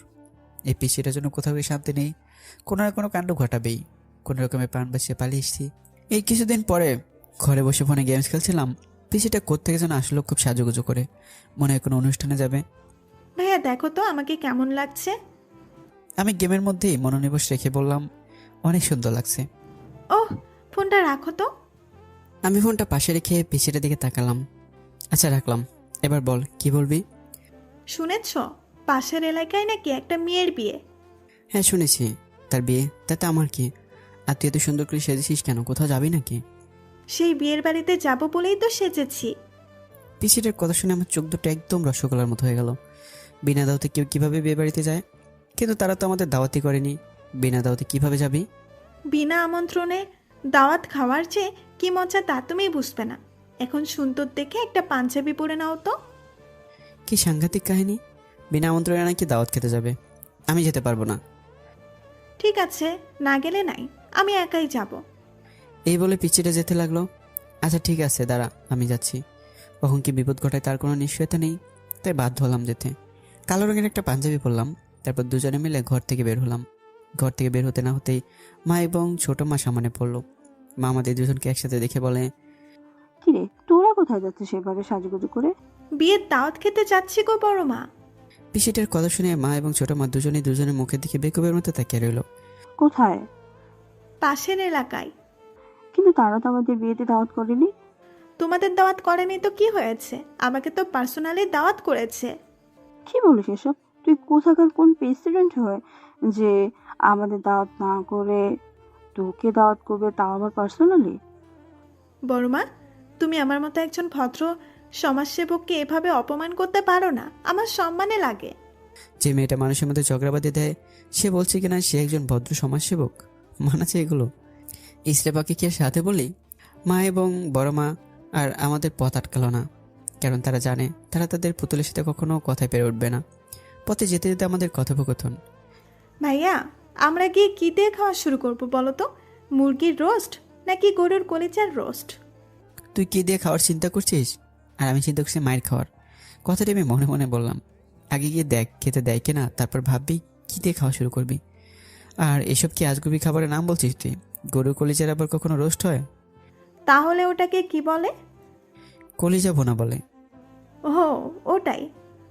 আমাদের খেতে দেবে কেন সেটাই জানা নেই, আর সে কিনা কি খাওয়া শুরু করবে সেটা চিন্তা করছে। আজ কপালে মায়ের আছে বিনা দাওয়াতে বিয়ে বাড়ি যাওয়ার জন্য। ভাইয়া কি বলছো অমন বিড়বিড় করে? ভাবছি রে বড়ি। কি ভাবছো? এটাই ভাবছি যে 40 দিন পর আমাদের 40 কে খাবে। এবার কথা না বলে চুপচাপ চল। পিছিটা হয়তো আমার কথার মানে বুঝতে পারিনি, তাই চুপচাপ হাঁটা ধরলো। আজ আমার প্রথম অভিজ্ঞতা হবে বিনা আমন্ত্রণে দাওয়াত খাওয়ার। না জানি কপালে কি আছে, পিছিটা নিজেও মরবে আর আমাকেও মারবে। ভাগ্য করে পেয়েছিলাম এমন একটা পুতুল বউ, যে সবসময় আমাকে বিপদে ফেলার চিন্তা ভাবনা করে। বিনা দাওয়াতে বিয়ে বাড়িতে এসেছি তো ঠিকই, কিন্তু কপালে যে কি আছে তা একমাত্র আল্লাহ জানে। কিরে, বিয়ে বাড়িতে তো চলে আসলাম, এবার কোন পরিচয় ঢুকবে, বরপক্ষ নাকি? আমার কথা শেষ না হতেই পিছিটা বলে উঠলো, না না, ভুলেও বরপক্ষের কথা বলা যাবে না, কারণ বরপক্ষ তো এখনো আসেনি। যদি বরপক্ষের কথা বলি তাহলে তো পাবলিক আমাদেরকেই ধুলাই দিবে। এতটুকু মেয়ের মাথায় কি বুদ্ধি? আমাদের দুজনের কথোপকথনের মাঝে একজন লোক আসলো। তোমাদেরকে তো আগে কখনো দেখিনি, কি তোমরা আর কোন পক্ষ থেকে এসেছো? আমার গুরু যেহেতু আমার পুতুল বউ, সে সবসময় আমার আগে যায়, তাই এবারও সে নিজে উত্তর দিল, আমাদের চিনবেন কিভাবে, আগে কখনো দেখেননি তো তাই। আর আমরা কোনে পক্ষের লোক। কিন্তু তোমাদের দাওয়াত করেছি বলে তো আমার মনে হয় না। আঙ্কেল মনে হবে কিভাবে? আপনি যখন আমাদের বাড়িতে দাওয়াত দিতে গিয়েছিলেন তখন তো আমরা নানু বাড়িতে ঘুরতে গিয়েছিলাম, তাই আমাদেরকে দেখেননি। কিন্তু তোমাদের মা বাবাই কই? মা বাবা আমাদের জন্য ভেতরে অপেক্ষা করছে। এই ভাইয়া, চলো, দেরি করলে আবার মা বকবে। এই বলে টানতে টানতে পিচ্ছিটা আমাকে ভেতরে নিয়ে যায়। তারপর একটা টেবিলে বসলাম। কিছুক্ষণ পর খাবার পরিবেশন করা হলো। দুজনে পেট পুড়ে খেলাম। তারপর স্থান ত্যাগ করে আমরা গ্রামের পিচঢালা রাস্তায় হেঁটে চলেছি। আমরা রাস্তার দুই ধারে সবুজ ফসলে ভরা, যতদূর চোখ যায় শুধু ফসল আর ফসল। গ্রামের মেঠে পথগুলো মানুষের মন ভালো করে দেওয়ার জন্য যথেষ্ট। রাস্তার দুই ধারে দাঁড়িয়ে আছে লম্বা লম্বা ডাব গাছ। বসন্তের ছোঁয়া লেগেছে প্রকৃতিতে। কোকিল তার নিজ কণ্ঠে গান গেয়ে বেড়াচ্ছে মনে সুখে। সৃষ্টির এমন মনোরম দৃশ্য বড়ই মনোমুগ্ধকর। ইচ্ছে করে হারিয়ে যায় এই সুন্দর প্রকৃতিতে। বিলিয়ে দিই নিজেকে। মেঠে পথ ধরে বাড়ির উদ্দেশ্যে হাঁটছিলাম। হঠাৎ পিচ্ছিটা বলে ওঠে, জোর বাচ্চা বেঁচে গেছি, ধরা পড়লে কি যে হতো। কি আর হতো, মানুষ আমার প্লাস্টিক হয়ে যেত। সম্মান আবার প্লাস্টিক, সিলভারের হয় নাকি? পিচ্ছিটার এখন পাকনামি কথা শুনে ওর কানটা টেনে ধরলাম। ওহ ভাইয়া, লাগছে, ছাড়ো। লাগার জন্যই তো ধরেছি। এত পাকা পাকা কথা বলিস কেন? পাকা পাকা কথা কখন বললাম? আমি তো ঠিকই বলেছি। তুমি কখনো দেখেছো মান সম্মান প্লাস্টিকের হয় বা সিলভারের হয়? দেখোনি, তাই তো? তাহলে বলো আমার ফুলটা কোথায়? পিচ্ছির এমন অকাট্য যুক্তি শুনে আমি স্তব্ধ। তবু কান ছাড়লাম না তার। এবার একটু জোরেই টেনে ধরেছি। ভাইয়া ছাড়ো, খুব ব্যথা করছে। আমি কি তোমাদের ঘরের বউ নাকি? যখন খুশি আমাকে মারবে। আমি পিচ্ছিটা কান ছেড়ে দিয়ে বললাম, তুই আমার ঘরের বউ হতে যাবি কেন? তুই তো আমার ঘরের কাজের বুয়া। কি বললে তুমি? আমি কাজের বুয়া? দাঁড়াও, দেখাচ্ছি তোমাকে মজা। এই বলে পিচ্ছিটা আমাকে ধাওয়া করতে লাগলো। আর আমি দৌড়াতে লাগলাম। বেশ খেপে দিয়েছি আমার পুতুল বউটাকে। এখন কোনোভাবেই তার হাতে নিজেকে ধরা দেওয়া যাবে না। ধরা দিলে বিপদ, কারণ না জানি কতটা রেগে আছে। আর ধরতে পেলেই ধরাই তো অবশ্যই দেবে। দুজনে প্রাণপণে ছুটছি। বিয়ে বাড়িতে যেতটুকু খাবার খেয়েছি দৌড়াতে দৌড়াতে সব হজম হয়ে গেছে। তাহলে লাভটা কি হলো? আজ আমার পরীক্ষার রেজাল্ট দিয়েছে। ঘরে মন খারাপ করে বসে আছি। এমন সময় পিচ্ছিটা আসলো আমার ঘরে। এসে বলে, ভাইয়া, তোমার তো আজকে রেজাল্ট দিয়েছে, তুমি মন খারাপ করে বসে আছো কেন? পুতুল, আমার মন খারাপ আছে, আমাকে একটু একা থাকতে দে, তুই যা। পুতুল কিছু না বলে চলে গেল। ড্রয়িং রুমে মা এবং ছোট মা বসে গল্প করছিল। সেখানে গিয়ে মাকে বলল, বড় মা, তোমার ছেলে পরীক্ষায় ফেল করেছে। দুজনে গল্প করছিল। পুতুলের এমন কথায় দুজনে চমকে ওঠে।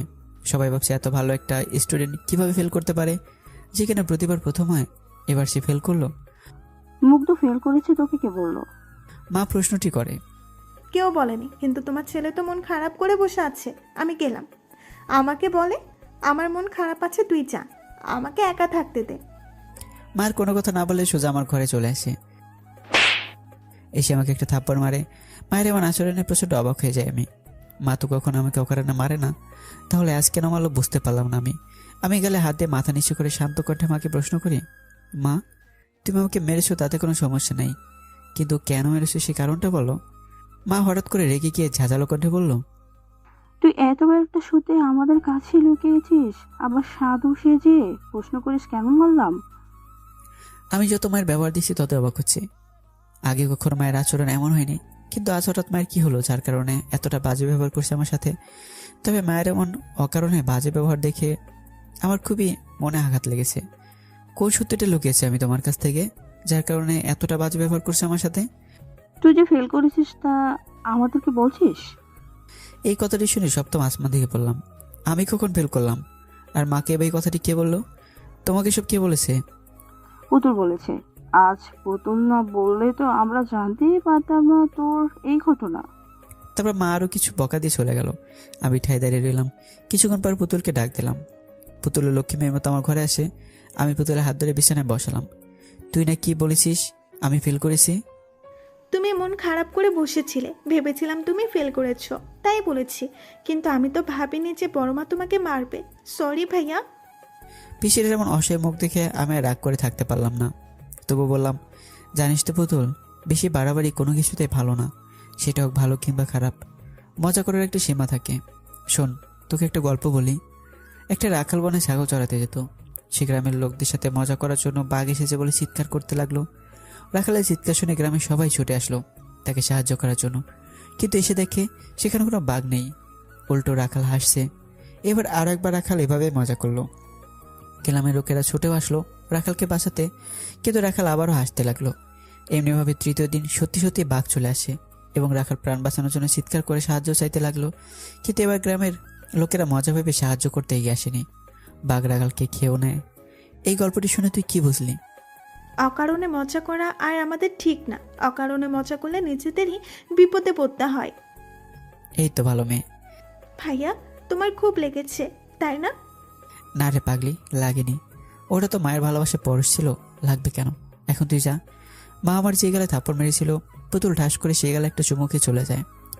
আমি বুঝি নাই মেয়েটির কাণ্ডগুলো, কখন কি করে বোঝাই মুশকিল। এত বড় হয়েছে এখনো, তবুও দুষ্টুমি গেল না। বিশেষ করে পাগলামিগুলোর জন্য ওর উপরে বেশিক্ষণ রেগে থাকতে পারি না। বিকেলবেলা মন খারাপ করে ড্রয়িং রুমে বসেছিল মা।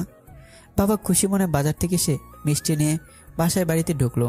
বাড়িতে ঢুকে দেখে মা মন খারাপ করে বসে রয়েছে। বাবা মায়ের পাশে গিয়ে বসলো। বাবা মিষ্টির প্যাকেটটা খুলে একটা মিষ্টি মায়ের দিকে ধরে তারপরে বলে, কি রেহনুমা, তুমি মন খারাপ করে বসে আছো কেন? আজ তো তোমার খুশি হওয়ার কথা। না, তা না করে তুমি মন খারাপ করে বসে আছো। এই নাও মিষ্টি খাও। মা মুখ গোমড়া করে উত্তর দেয়, আর মিষ্টি কিসের জন্য খুশি হব বলো? মায়ের কথা শুনে বাবা কিছুটা অবাক হয়। কিসের জন্য খুশি হবে মানে? তোমার ছেলে পরীক্ষায় ফেল করেছে, তার জন্য খুশি হব। বাবা মনে মনে ভাবছে, রেহনুমা কি মাতাল হয়ে গেছে নাকি যে এসব আবল তাবল বকছে? তোমার ছেলে প্রত্যেকবারের মতো এবারও জিপিএ 5 পেয়েছে, আর তুমি বলছো তোমার ছেলে ফেল করেছে? তোমাকে কে বললো এই কথাটি? বাবার কথা শুনে মায়ের হার্ট অ্যাটাক করার মতো অবস্থা। তুমি কি বলছো আমাদের মুগ্ধ ফেল করেনি? তাহলে যে পুতুল বললো মুগ্ধ ফেল করেছে, তাই তো আমি ওকে গিয়ে বকাঝকা করলাম। ছেলেটা মন খারাপ করে না খেয়ে বসে আছে, আমি ওকে মেরেছি তবুও কিছু বলেনি। আর আমি যে ওকে মারলাম, ও বলবে না যে ওর রেজাল্ট ভালো করেছে? তা না করে মুখ বুঝে সব সহ্য করে নিল। এটা তুমি অন্যায় করছো। না জেনে কাউকে কিছু বলা ঠিক না। আর আমাদের পুতুল মামুনি তো সব সময় মজা করে, ওর কথা তোমার সিরিয়াসলি নেওয়া ঠিক হয়নি। সত্যি ছেলেটার প্রতি অবিচার করেছি, না জানি কতখানি অভিমান করে আছে তার মায়ের উপর। আমাদের ছেলেকে আমি ভালোভাবে চিনি। ওকে যতই শাসন করো না কেন, তুমি ওর মা। তুমি যদি ওর কপালে আদর করে একটা চুমু খাও, তাহলেই দেখবে ওসব রাগ অভিমান নিমিষেই শেষ হয়ে গেছে। এখন নাও মিষ্টি মুখ করো। আমাদের একমাত্র ছেলে এত বড় বড় উপহার দিচ্ছে আমাদেরকে। মা এবং বাবা একে অপরকে মিষ্টি খেয়ে দেয়। তারপর মা একটা মিষ্টি নিয়ে আমার ঘরে আসে। এসে দেখে আমি মন খারাপ করে টেবিলে মাথা নিয়ে বসে আছি। মা বেশ কয়েকবার ডাক দেয়, কিন্তু আমার কোনো সারা শব্দ নেই।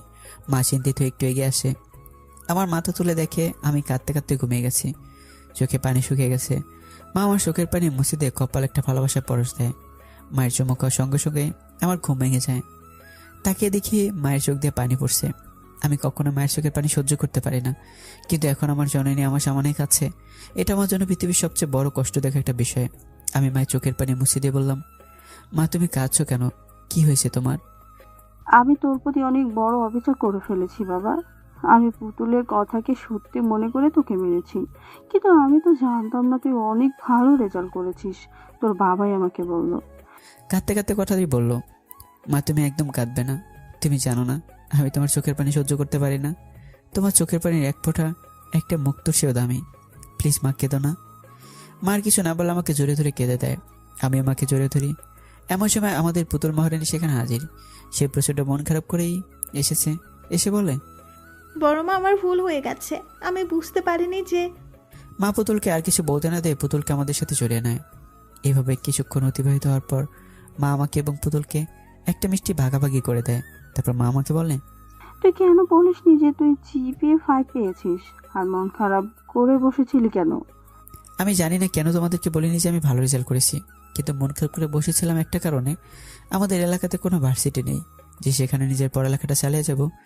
এখন তো আমাকে তোমাদেরকে ছেড়ে দূরে কোথাও গিয়ে পড়ালেখা করতে হবে, তাই মনটা খুব খারাপ। কখনো তোমাদেরকে ছেড়ে থাকেনি তো, তাই কষ্টটা একটু বেশি।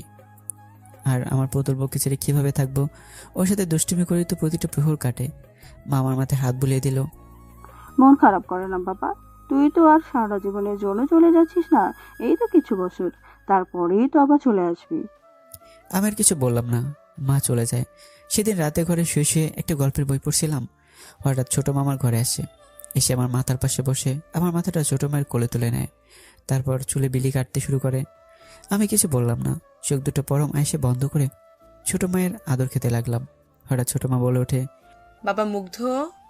যখন ছোট মা একা থাকে তখন আমি ছোট মাকে শুধু মা বলে ডাকি।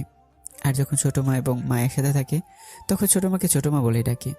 আমি চোখ বন্ধ করে রেখেছি আর বললাম, হ্যাঁ মা বলো। আমার মেয়েটা তোকে খুব জ্বালায় তাই না বাবা? আজ আমার মেয়েটার কারণে তুই তোর মায়ের হাতে মার খেলি। আমি ছোট মায়ের কথা শুনে চট করে উঠে বসি আর আগে বলি, এসব কি বলছো তুমি? যাকে নিয়ে জীবনের এতটা পথ পাড়ি দিলাম তুমি তাকে দোষারোপ করছো? যার দুষ্টুমি না দেখলে আমার মন ভালো থাকে না, যার সাথে ঝগড়া না করলে আমার দিন কাটে না, তুমি তাকে দোষারোপ করছো? মা, আমি আমার পুতুল বউকে অনেক ভালোবাসি। ও যতই বড় অন্যায় করুক না কেন, সব অন্যায় আমার কাছে খুবই তুচ্ছ এবং ছোট। আর মা আমাকে মেরেছে তাতে কি হয়েছে? একটাই তো মেরেছে, তাতে কি এমন হয়েছে? তোমরা আমার গুরুজন, তোমরা আমার মাথার ছাদ, তোমরা আমাকে শাসন না করবে তো কে করবে? মা, তুমি জানো আমি কতদিন ধরে মায়ের হাতের মার খাইনি? তোমার মনে আছে ছোটবেলা একবার গাছ থেকে পড়ে গেছিলাম, ঠিক সেদিন মা আমাকে মেরেছিল। তখন আমার বয়স 7 বছর। আর আজ এতদিন পর মায়ের হাতে মার খেলাম। সেদিন মা মেরেছিল আমাকে, তবে সেটা তো রাগ করে মারেনি। আর কখনো যেন এমন কথা না শুনি। ছোট মামা থুতনিতে হাত বুলিয়ে বলে, তোর মতো এমন লক্ষ্মী একটা ছেলে যদি আমার হতো। ছোট মার কথা শুনে প্রচণ্ড রাগ হয় আমার। কি বলে তুমি? আমার মতো লক্ষ্মী একটা ছেলে হতো? তাহলে আমি কার ছেলে? ও, তার মানে তুমি আমাকে নিজের ছেলে মনে করো না, তাই তো? ঠিক আছে, যাও, আমার ঘর থেকে এখন তোমার সাথে আর কোনো কথা নেই। এই বলে আমি মুখ ঘুরে বসলাম। মানুষ ছোট বাচ্চাদের সাথে যেভাবে কথা বলে ছোট মা সেভাবে বলতে লাগলো, উলে বাবালে, আমার সোনা বাবাটা লাগ কলে না। আচ্ছা, এই যে কান ধরলাম, আর কখনো এমন কথা বলবো না। এবার তো আমার দিকে ঘুরে তাকাও আমার লক্ষ্মী বাবাটা। ছোট মায়ের এমন তোতলামি দেখে ফিক করে এসে দিলাম। ছোট মা যেভাবে কথা বলবে আমি কখনো ভাবতে পারিনি। আমি ছোট মার দিকে ঘুরে আবার তার কোলে মাথা রাখলাম। আর কখনো এমন কথা বলবে না, তাহলে অভিমান করে অনেক দূরে চলে যাব। ঠিক আছে, আর কখনো এমন কথা বলবো না। এমন সময় আমাদের পুতুল মহারানী সেখানে হাজির। বাহ, ছেলেকে পেয়ে এখন মেয়েকে ভুলে গিয়েছো তাই না? চুপি চুপি ছেলেকে আদর করা হচ্ছে। কেন রে, তোকে তো সবসময় আদর করি, তবুও মন ভরে না? তোর ভাইয়া তো 2 দিন পরেই চলে যাবে, তবুও এত হিংসা করিস? আচ্ছা আয়, তোকেও আদর করে দিচ্ছি। পিছিয়ে রসি ছোট মায়ের কোলে মাথা রাখলো। ভাইয়া কোথাও যাবে না বলে দিলাম। ভাইয়া চলে গেলে আমি খেলবো কার সাথে? ছোট মা কিছু বলতে যাবে তার আগে আমি বললাম, আচ্ছা ঠিক আছে, আমি কোথাও যাব না। ছোট মাকে কিন্তু বলতে দিলাম না, কারণ আমার দূরে কোথাও যাওয়ার কথা শুনলে পিছিটা হয়তো অনেক পাগলামি করবে, তাই না বলাইস রে। ছোট মা বলল, আচ্ছা তোরা থাক, আমি আজ তোদের প্রিয় খাবার খিচুড়ি রান্না করব। খিচুড়ি কথা শুনে আমরা দুজনে হাঁ করে রইলাম। এটা দেখে ছোট মা হেসে দেয়। ছোট মায়ের খিচুড়ি অনেক মজার হয়। আজ নিজের প্রিয় মুখগুলোকে ছেড়ে চলে যাবে অজানা এক জায়গায়, যেখানে থাকবে না আমার প্রিয় মানুষগুলো। পিছিটাকে ছেড়ে যেতে অনেক কষ্ট হচ্ছে আমার। পরিস্থিতি এতটাই নিষ্ঠুর যে প্রিয় মানুষগুলোকেও দূরে ঠেলে দেয়। আমি যখন কাঁধে ব্যাগ ঝুলে বাড়ি থেকে বের হই, তখন পিছিটা আমাকে জড়িয়ে ধরে অনেক কেঁদেছে। বারবার বলেছিল আমাকে ছেড়ে যেও না। জানালার ধারে বসে এসব কথা ভাবতে ভাবতে নিজের শহরে চোখ বলে নিলাম। জানি না কখন চোখ দুটো লেগে গিয়েছিল। আমি আসার পর নাকি পুতুল কাঁদতে কাঁদতে জ্ঞান হারিয়ে ফেলেছিল। এই কথাটি আমাকে কেউ বলেনি। হঠাৎ কারো চিৎকারে ঘুম ভেঙে গেল। তাকে দেখি হেল্পার। জানালার দিকে তাকে দেখি আমার ঠিকানায় চলে এসেছি। বাস থেকে নেমে একটা রিক্সা নিয়ে সেই ঠিকানায় চলে গেলাম। কলিং বেল বাজানো কিছুক্ষণ পর একটা মেয়ে এসে দরজা খুলে দিল। কে আপনি আর কাকে চাই? দরজা খুলে দিয়েই কথাটি বলল মেয়েটি। আমি শান্ত কণ্ঠে জবাব দিলাম, জি আমি মুগ্ধ, এটা আসলাম চাচার বাড়ি না? মেয়েটি কিছু বলার আগে বাড়ির ভিতর থেকে একটা শব্দ ভেসে আসলো। কে এসেছে রে মা? মেয়েটি আমাকে দরজায় দাঁড় করিয়ে রেখে উত্তর দিল, মুগ্ধ নামের একটি ছেলে এসেছে, তোমাকে খুঁজছে। আরে ওকে বাইরে দাঁড় করিয়ে রেখেছিস কেন? ভেতরে নিয়ে আয়। এবার মেয়েটি আমার দিকে তাকিয়ে বলল, চলুন ভেতরে, বাবা আপনাকে ডাকছে। আমি অনুমতি পেয়ে ভেতরে গেলাম। সোফা একজন মহিলা এবং পুরুষ বসে আছে। সম্ভবত মেয়েটির বাবা মা হবে। আমি তাদের সামনে গিয়ে সালাম দিলাম। চাচা সালামে জবাব দিয়ে বলল, তা বাবা, তুমি রায়হানের ছেলে মুগ্ধ? আমি মাথা নাড়িয়ে হাসিচোখ উত্তর দিলাম। পরিচয় হও, ইনি হলো তোমার চাচি, আর ও হলো আমাদের মেয়ে রিক্তা। ভদ্র মহিলাটি এবং মেয়েটি দেখিয়ে বলল। মেয়েটি প্রথম থেকে আমার দিকে হিংসে ভরা দৃষ্টিতে তাকিয়েছিল। তবে কি মেয়েটির চোখে আমি বিষাক্ত কাটা হয়ে গেলাম? পরিচয় পর্ব শেষ করে চাচা আমাকে বলল, এখন গিয়ে হাত মুখ ধুয়ে একটু বিশ্রাম নিয়ে খাবার খেয়ে নাও। রিক্তা, মুগ্ধকে গেস্ট রুমে নিয়ে যাও। বাবা, এই ছেলেটা কি আমাদের সাথে থাকবে? মনে হলো রিক্তা নামের মেয়েটি কথাটি বলল। আমার একটু বেশি কৌতূহল জাগলো মনে তাদের কথোপকথন শুনবার। ছেলেটি আমাদের সাথেই থাকবে। কিন্তু বাবা, ছেলেটাকে দেখে আমার সুবিধার মনে হচ্ছে না। তুমি ওকে অন্য কোথাও থাকতে বলো। কি বলছো এসব? ও আমার ছোটবেলার বন্ধুর ছেলে। ওর বাবা আমার জীবনে কতটা অবদান রেখেছে তা তোমাকে বলে শেষ করতে পারবো না। আর অচেনা শহরে ছেলেটা কোথায় যাবে? আমি এত কিছু জানি না, তুমি ওকে তাড়িয়ে দাও। কেন এমন পাগলামি করছো তুমি? আমার কাছে তো মুগ্ধকে খারাপ লাগছে না। এবার রিক্তার মা বলে উঠল, তোমার মেয়ে তো ঠিকই বলেছে, এভাবে অচেনা একটা ছেলেকে বাসায় জায়গা দেওয়াটাই মোটেও ঠিক হবে না। তাছাড়া সে তোমার বন্ধুর ছেলে বলে কি তোমাকে উদ্ধার করে দিয়েছে নাকি? আমারও ছেলেটাকে ভালো লাগেনি। বলা তো যায় না কখন কি বিপদ ঘটিয়ে বসে। আমাদের ঘরে এত বড় একটা মেয়ে। ভদ্রমহিলা আর কিছু বলার আগে চাচা বলল, তুমি চুপ করবে? সব সময় শুধু উল্টাপাল্টা চিন্তা করো। ছেলেটির মধ্যে কি এমন খারাপ দেখলে যে যার জন্য মনে হলো সে একটা জঘন্য কাজ করতে পারে? মানুষকে ভালোবাসতে শিখো, তাহলেই না মানুষের মর্মটা বুঝবে। রিক্তা বলে ওঠে, বাবা, তুমি ওকে অন্য কোথাও থাকতে বলো, না হলে আমি কিন্তু এখানে থাকবো না। এই কথা বলে রিক্তা চলে যায় তার ঘরে। ভদ্রমহিলাও আর থাকলো না, স্থান ত্যাগ করে।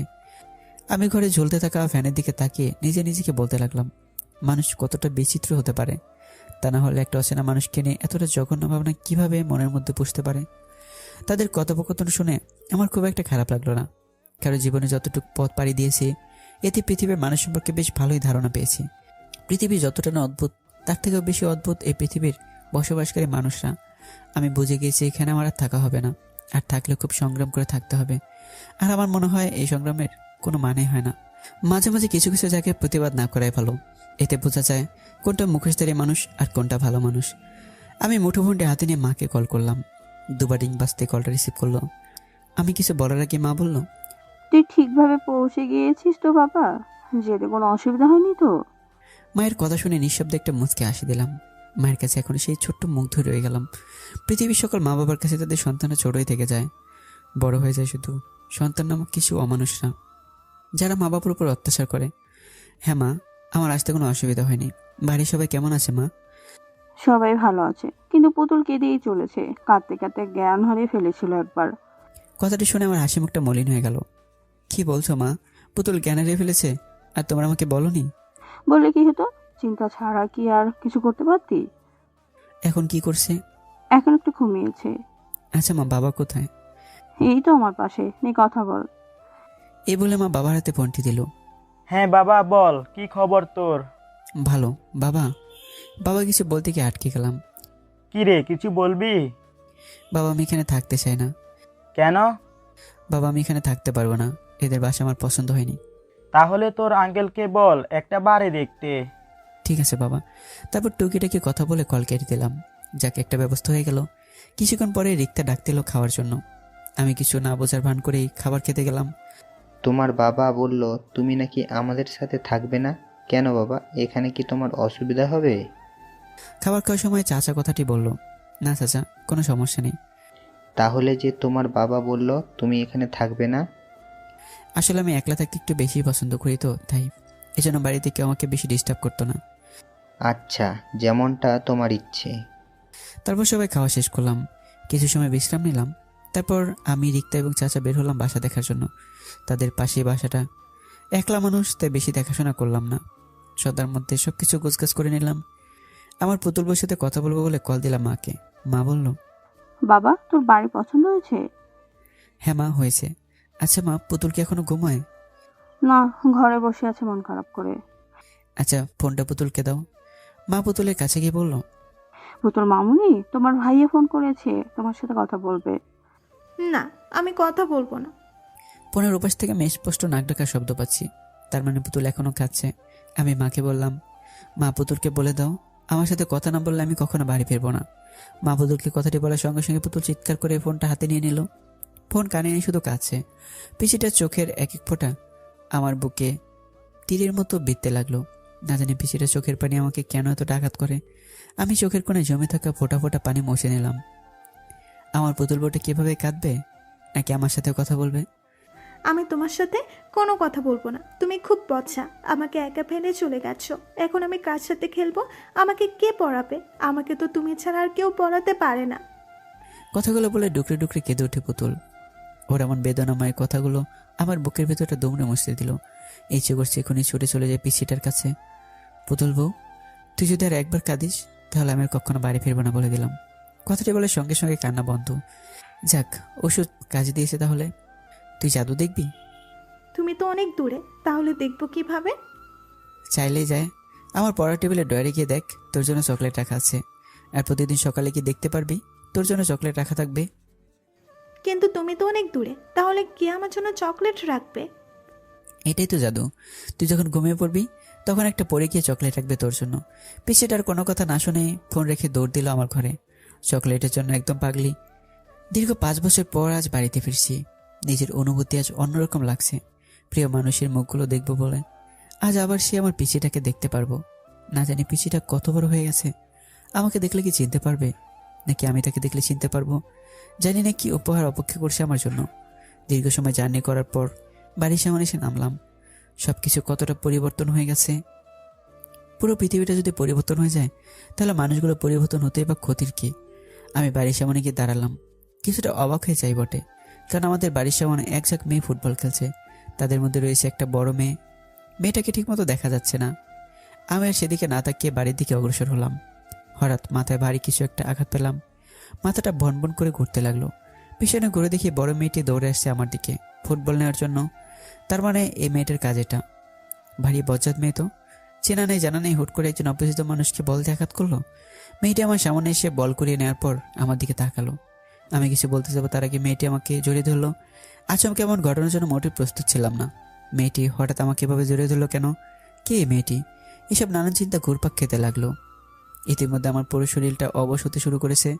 মনে হচ্ছে অনেক পুরনো কিছুর সঙ্গে আমার সংঘর্ষ হয়েছে, যার জন্য মনের ভিতর অজানা শিহরণ বয়ে যাচ্ছে।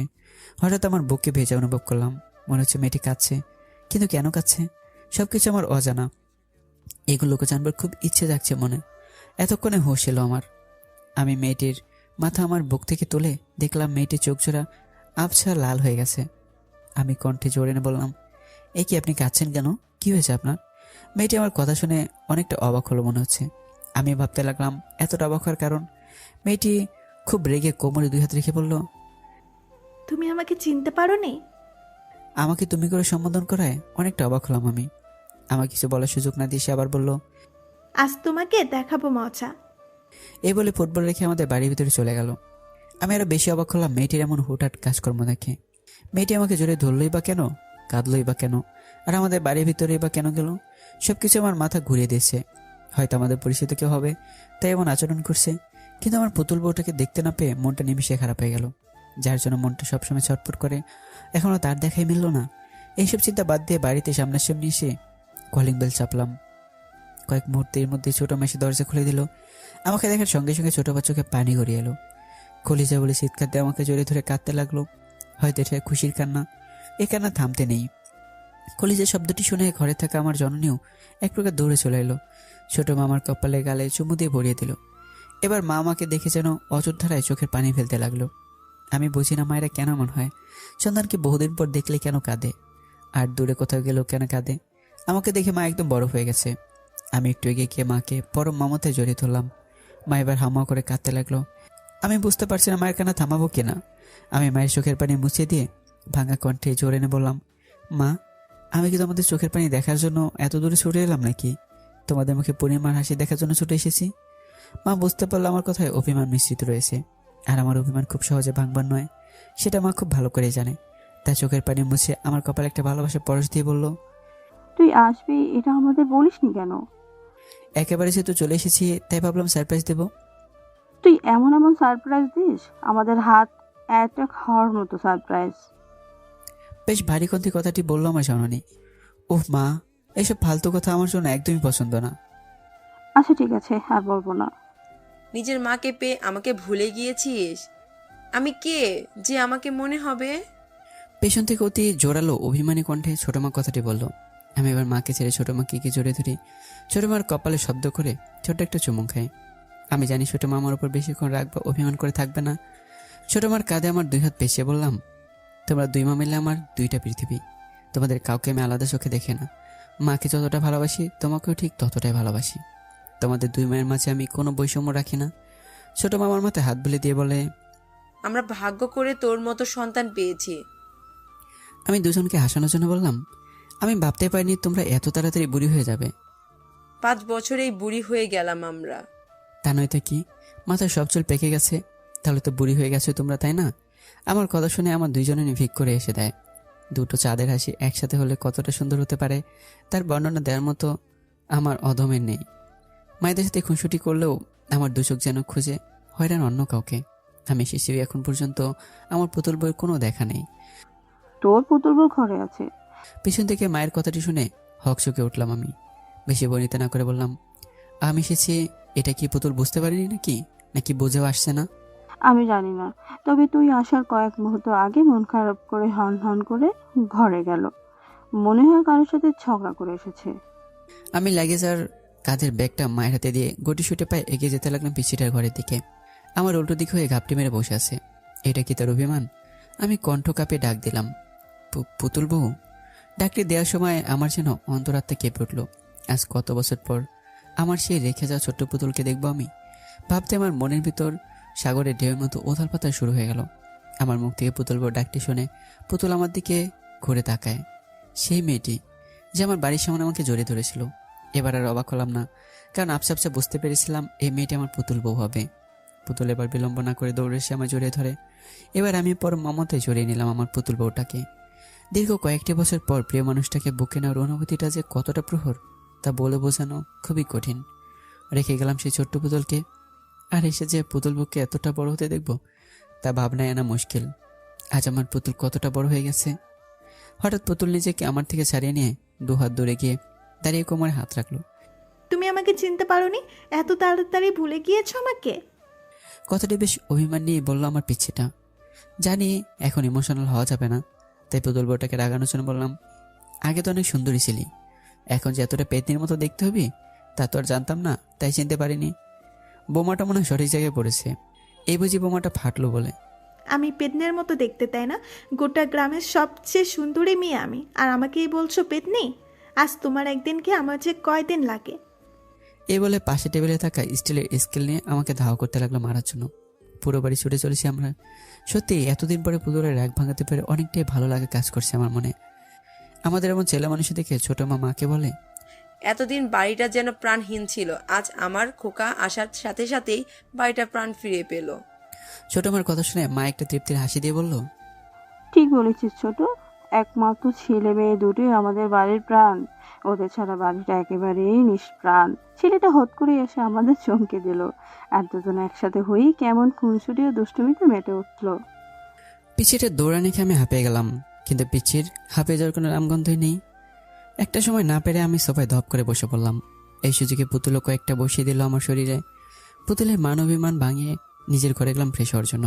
ঘরে গিয়েও অবাক হতে হলো, কেননা যেমন পরিষ্কার করে রেখে গিয়েছিলাম ঠিক তেমনই আছে। কেউ হয়তো প্রতিনিয়ত ঘরে এসেছে এবং আমার এই ছোট্ট ঘরটিকে পরিষ্কার পরিচ্ছন্ন রেখেছে। এসব ভাবছিলাম তখনই পিছন থেকে কে বলে ওঠে, আমি সবসময় তোমার ঘর পরিষ্কার রেখেছি, এই নাও তোয়ালে। তলেটা আমার হাতে ধরিয়ে দিয়ে আমার কিছু বলার সুযোগ না দিয়ে চলে গেল পুতুল। আমি আর যাওয়ার পরে তাকে ভাবতে লাগলাম, আমার সেই ছোট্ট পুতুল আর সেই ছোট্টটি নেই, অনেক বড় হয়ে গেছে সে। একটা সময় ছিল আমাদেরকেই তার কাজ করে দিতে হতো, আর এখন সে আমাদের কাজ করে দেয়। পৃথিবীটা যদি থমকে যেত তাহলে আমরা বুঝতে পারতাম না জীবনের মজা। এসব ভাবনা বাদ দিয়ে বাথরুমে গিয়ে গোসল করে নিলাম, তারপর খেয়ে নিলাম। কিছুক্ষণ পর বাবা এবং ছোট চাচু একসাথে বাড়িতে আসে, তাদের সাথে কুশল বিনিময় করলাম, তারপর আড্ডায় মেতে উঠলাম সবাই। হঠাৎ পুতুলের কথা মনে পড়ে মাকে জিজ্ঞেস করলাম, মা পুতুলকে দেখছি না যে, পুতুল কোথায়? মা রান্নাঘরের দিকে ইশারা করে বলল, পুতুল রান্নাঘরে রান্না করে। আমি মায়ের কথা শুনে এবার আরো বেশি অবাক হয়ে গেলাম। কি আশ্চর্য, বাড়িতে আসার পর সবাই শুধু আমাকে অবাকই করে দিচ্ছে। পুতুল রাঁধতে পারে? কেন পারবে না? রান্না বান্না মেয়েদের জীবনের অনেক বড় একটা ভূমিকা পালন করে। পুতুল তোকে এড়িয়ে খাওয়াবে বলি অনেক কষ্টে রান্না শিখেছে। বিশ্বাস না হয়ে গিয়ে দেখ। যাক মা, আমার পথটা সোজা করে দিল পুতুলের কাছে যাওয়ার কথা বলে। না হলে হুট করে কিসের বাহানা দিয়ে দেখিয়ে পুতুলের কাছে যেতাম। তাই আর বিলম্ব না করে রান্নাঘরের দিকে অগ্রসর হলাম। গিয়ে আমি এক অপরূপাকে দেখতে পেলাম। ওর না কাঁধে ঝুলে কোমরে বেঁধেছে পুতুল। পুতুলের মুখে একটু আটা লেগে আছে, দেখতে দারুণ লাগছে। পুতুল অতীতের তুলনায় বর্তমানে আরো বেশি সুন্দর হয়েছে। লম্বা কালো চুল, হরিণের মতো টানা টানা চোখ, নাকটা হালকা উঁচু, চোখ দুটো বড় বড়, চুলগুলো হাঁটুর নিচে। পুতুলের চুল ছোটবেলা থেকে অনেক বড়। আমার সামনে এই যেন এক মায়াবতী নারী দাঁড়িয়ে আছে। আমি পুতুলের এই অপরূপ সৌন্দর্যের ভিতরে নিজেকে হারিয়ে ফেললাম। দরজায় হেলান দিয়ে মন ভরে পুতুলকে দেখতে ব্যস্ত হয়ে পড়লাম আমি।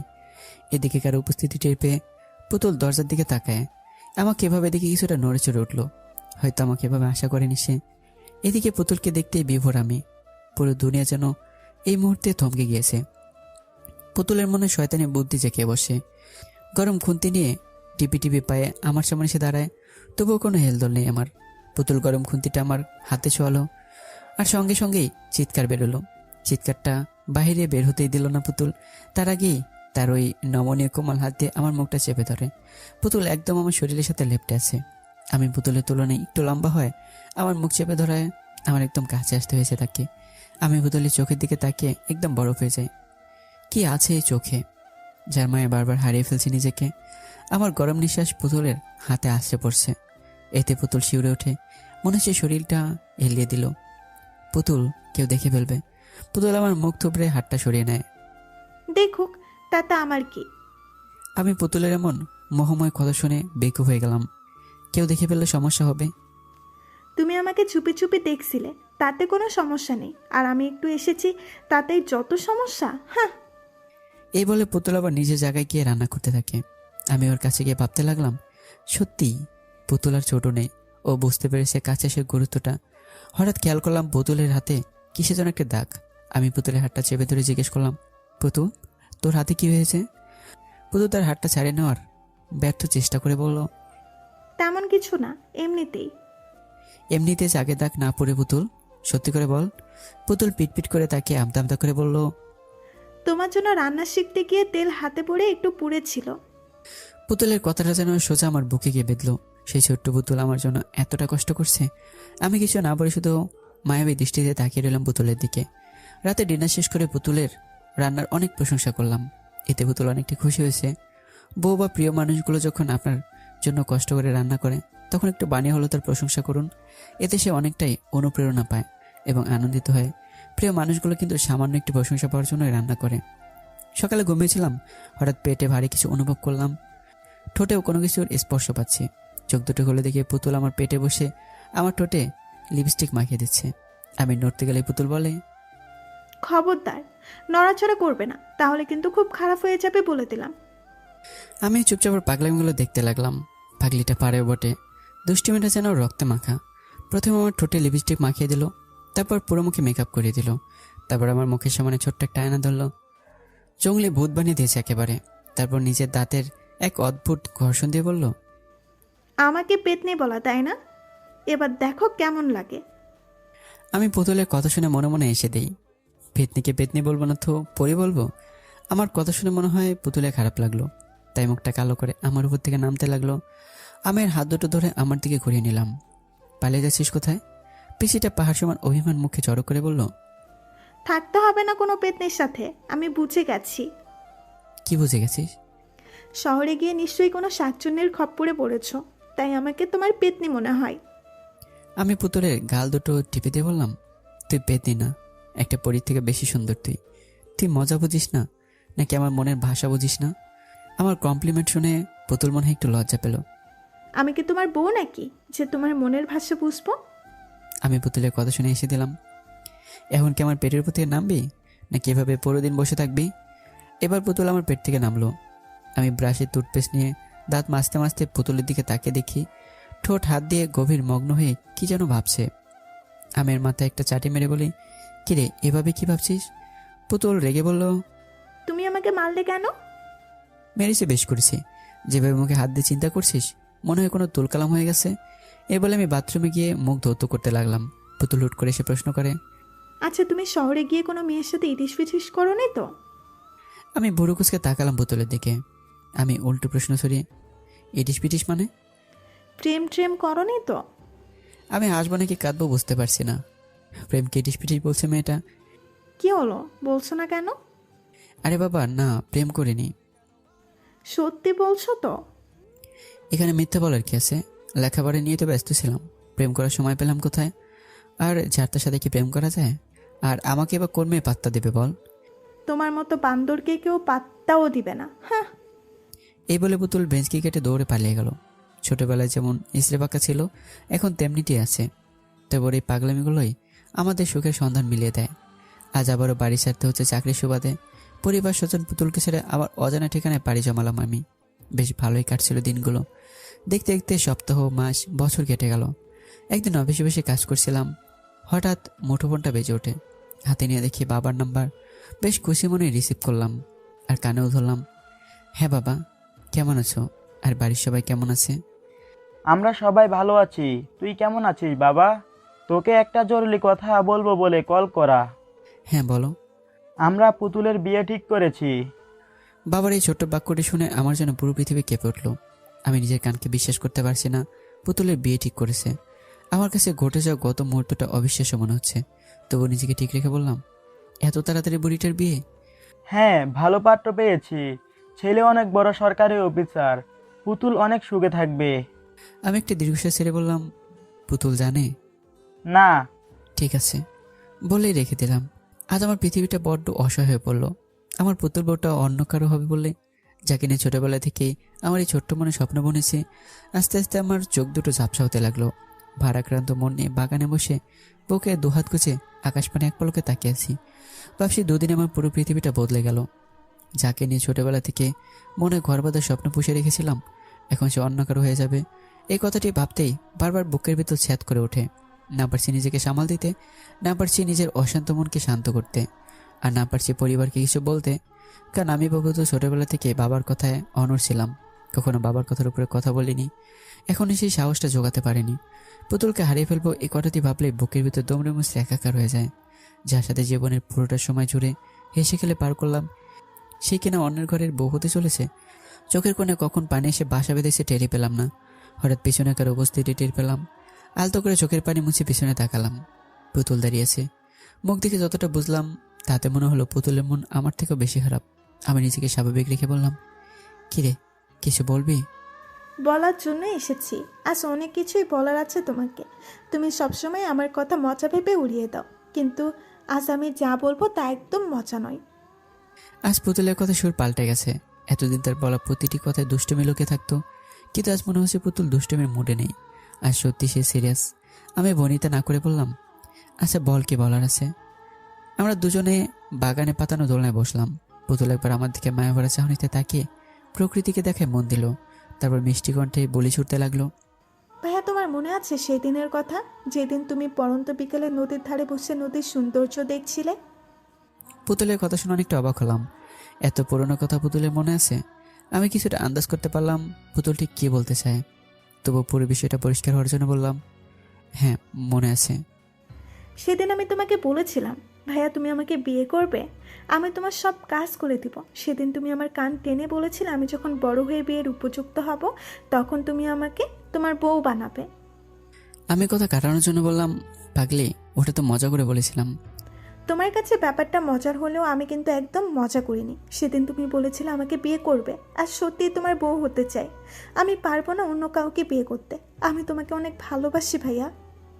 আমি পুতুলের কথা শুনে ওর মুখের দিকে তাকালাম। চোখ দিয়ে নীরবে পানি পড়ছে। আমি কখনো ভাবতে পারিনি পুতুল এত পুরনো কথা মনে রেখে সেই ভালোবাসা দাবি নিয়ে আবার আমার সামনে এসে দাঁড়াবে। মানুষ জীবন অনেক কিছুই আশা করে না, কিন্তু সে না চাওয়া জিনিসটাই জীবনে আসে। আবার অনেক কিছু চেয়েও হাজার চেষ্টা করেও পাওয়া যায় না। জীবন কেউ অদ্ভুত। তুই কি বলছিস এসব? এটা কখনো সম্ভব নয়।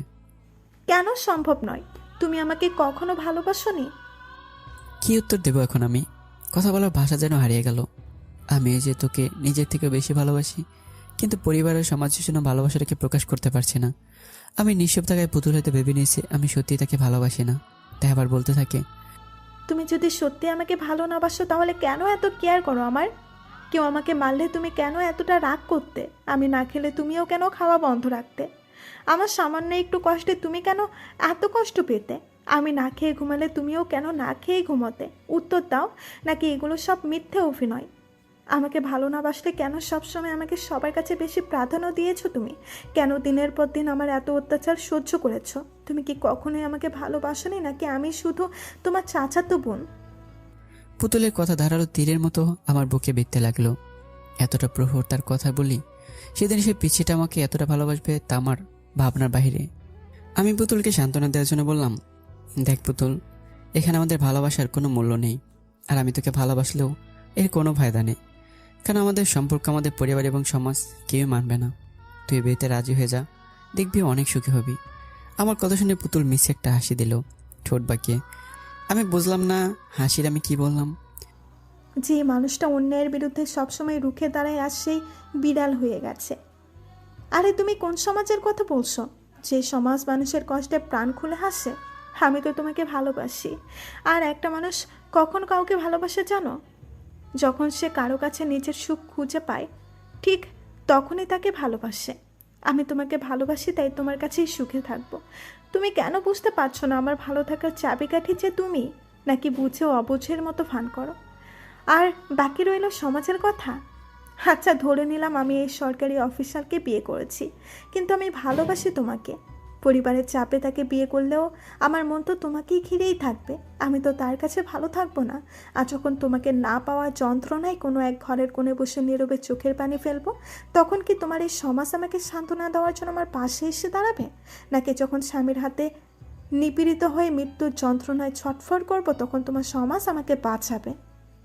পুতুলের কথা শুনে আমার মাথায় ঝিমঝিম করতে লাগলো। কোনো কুল কিনারা না পেয়ে সজোরে একটা থাপ্পড় বসিয়ে দিলাম পুতুলের কোমল গালে। আমি পুতুলের সামান্য কষ্টের কথা চিন্তা করতে পারি না, আর সে মৃত্যুর কথা বলছে। পুতুল আমার থাপ্পড় খেয়ে গালে হাত দিয়ে বসে কাঁদতে লাগলো।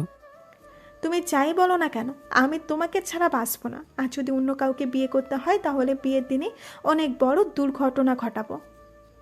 এই বলে কাঁদতে কাঁদতে দৌড়ে চলে গেল। আমি ভাবতে লাগলাম কি করা যায়। কোনো কিছু ভেবে না পেয়ে বাবার কাছে গেলাম। বাবা ঘরে বসে পেপার পড়ছে। আমি বাবার পাশে গিয়ে বসলাম। বাবা, তোমার সাথে কিছু কথা ছিল।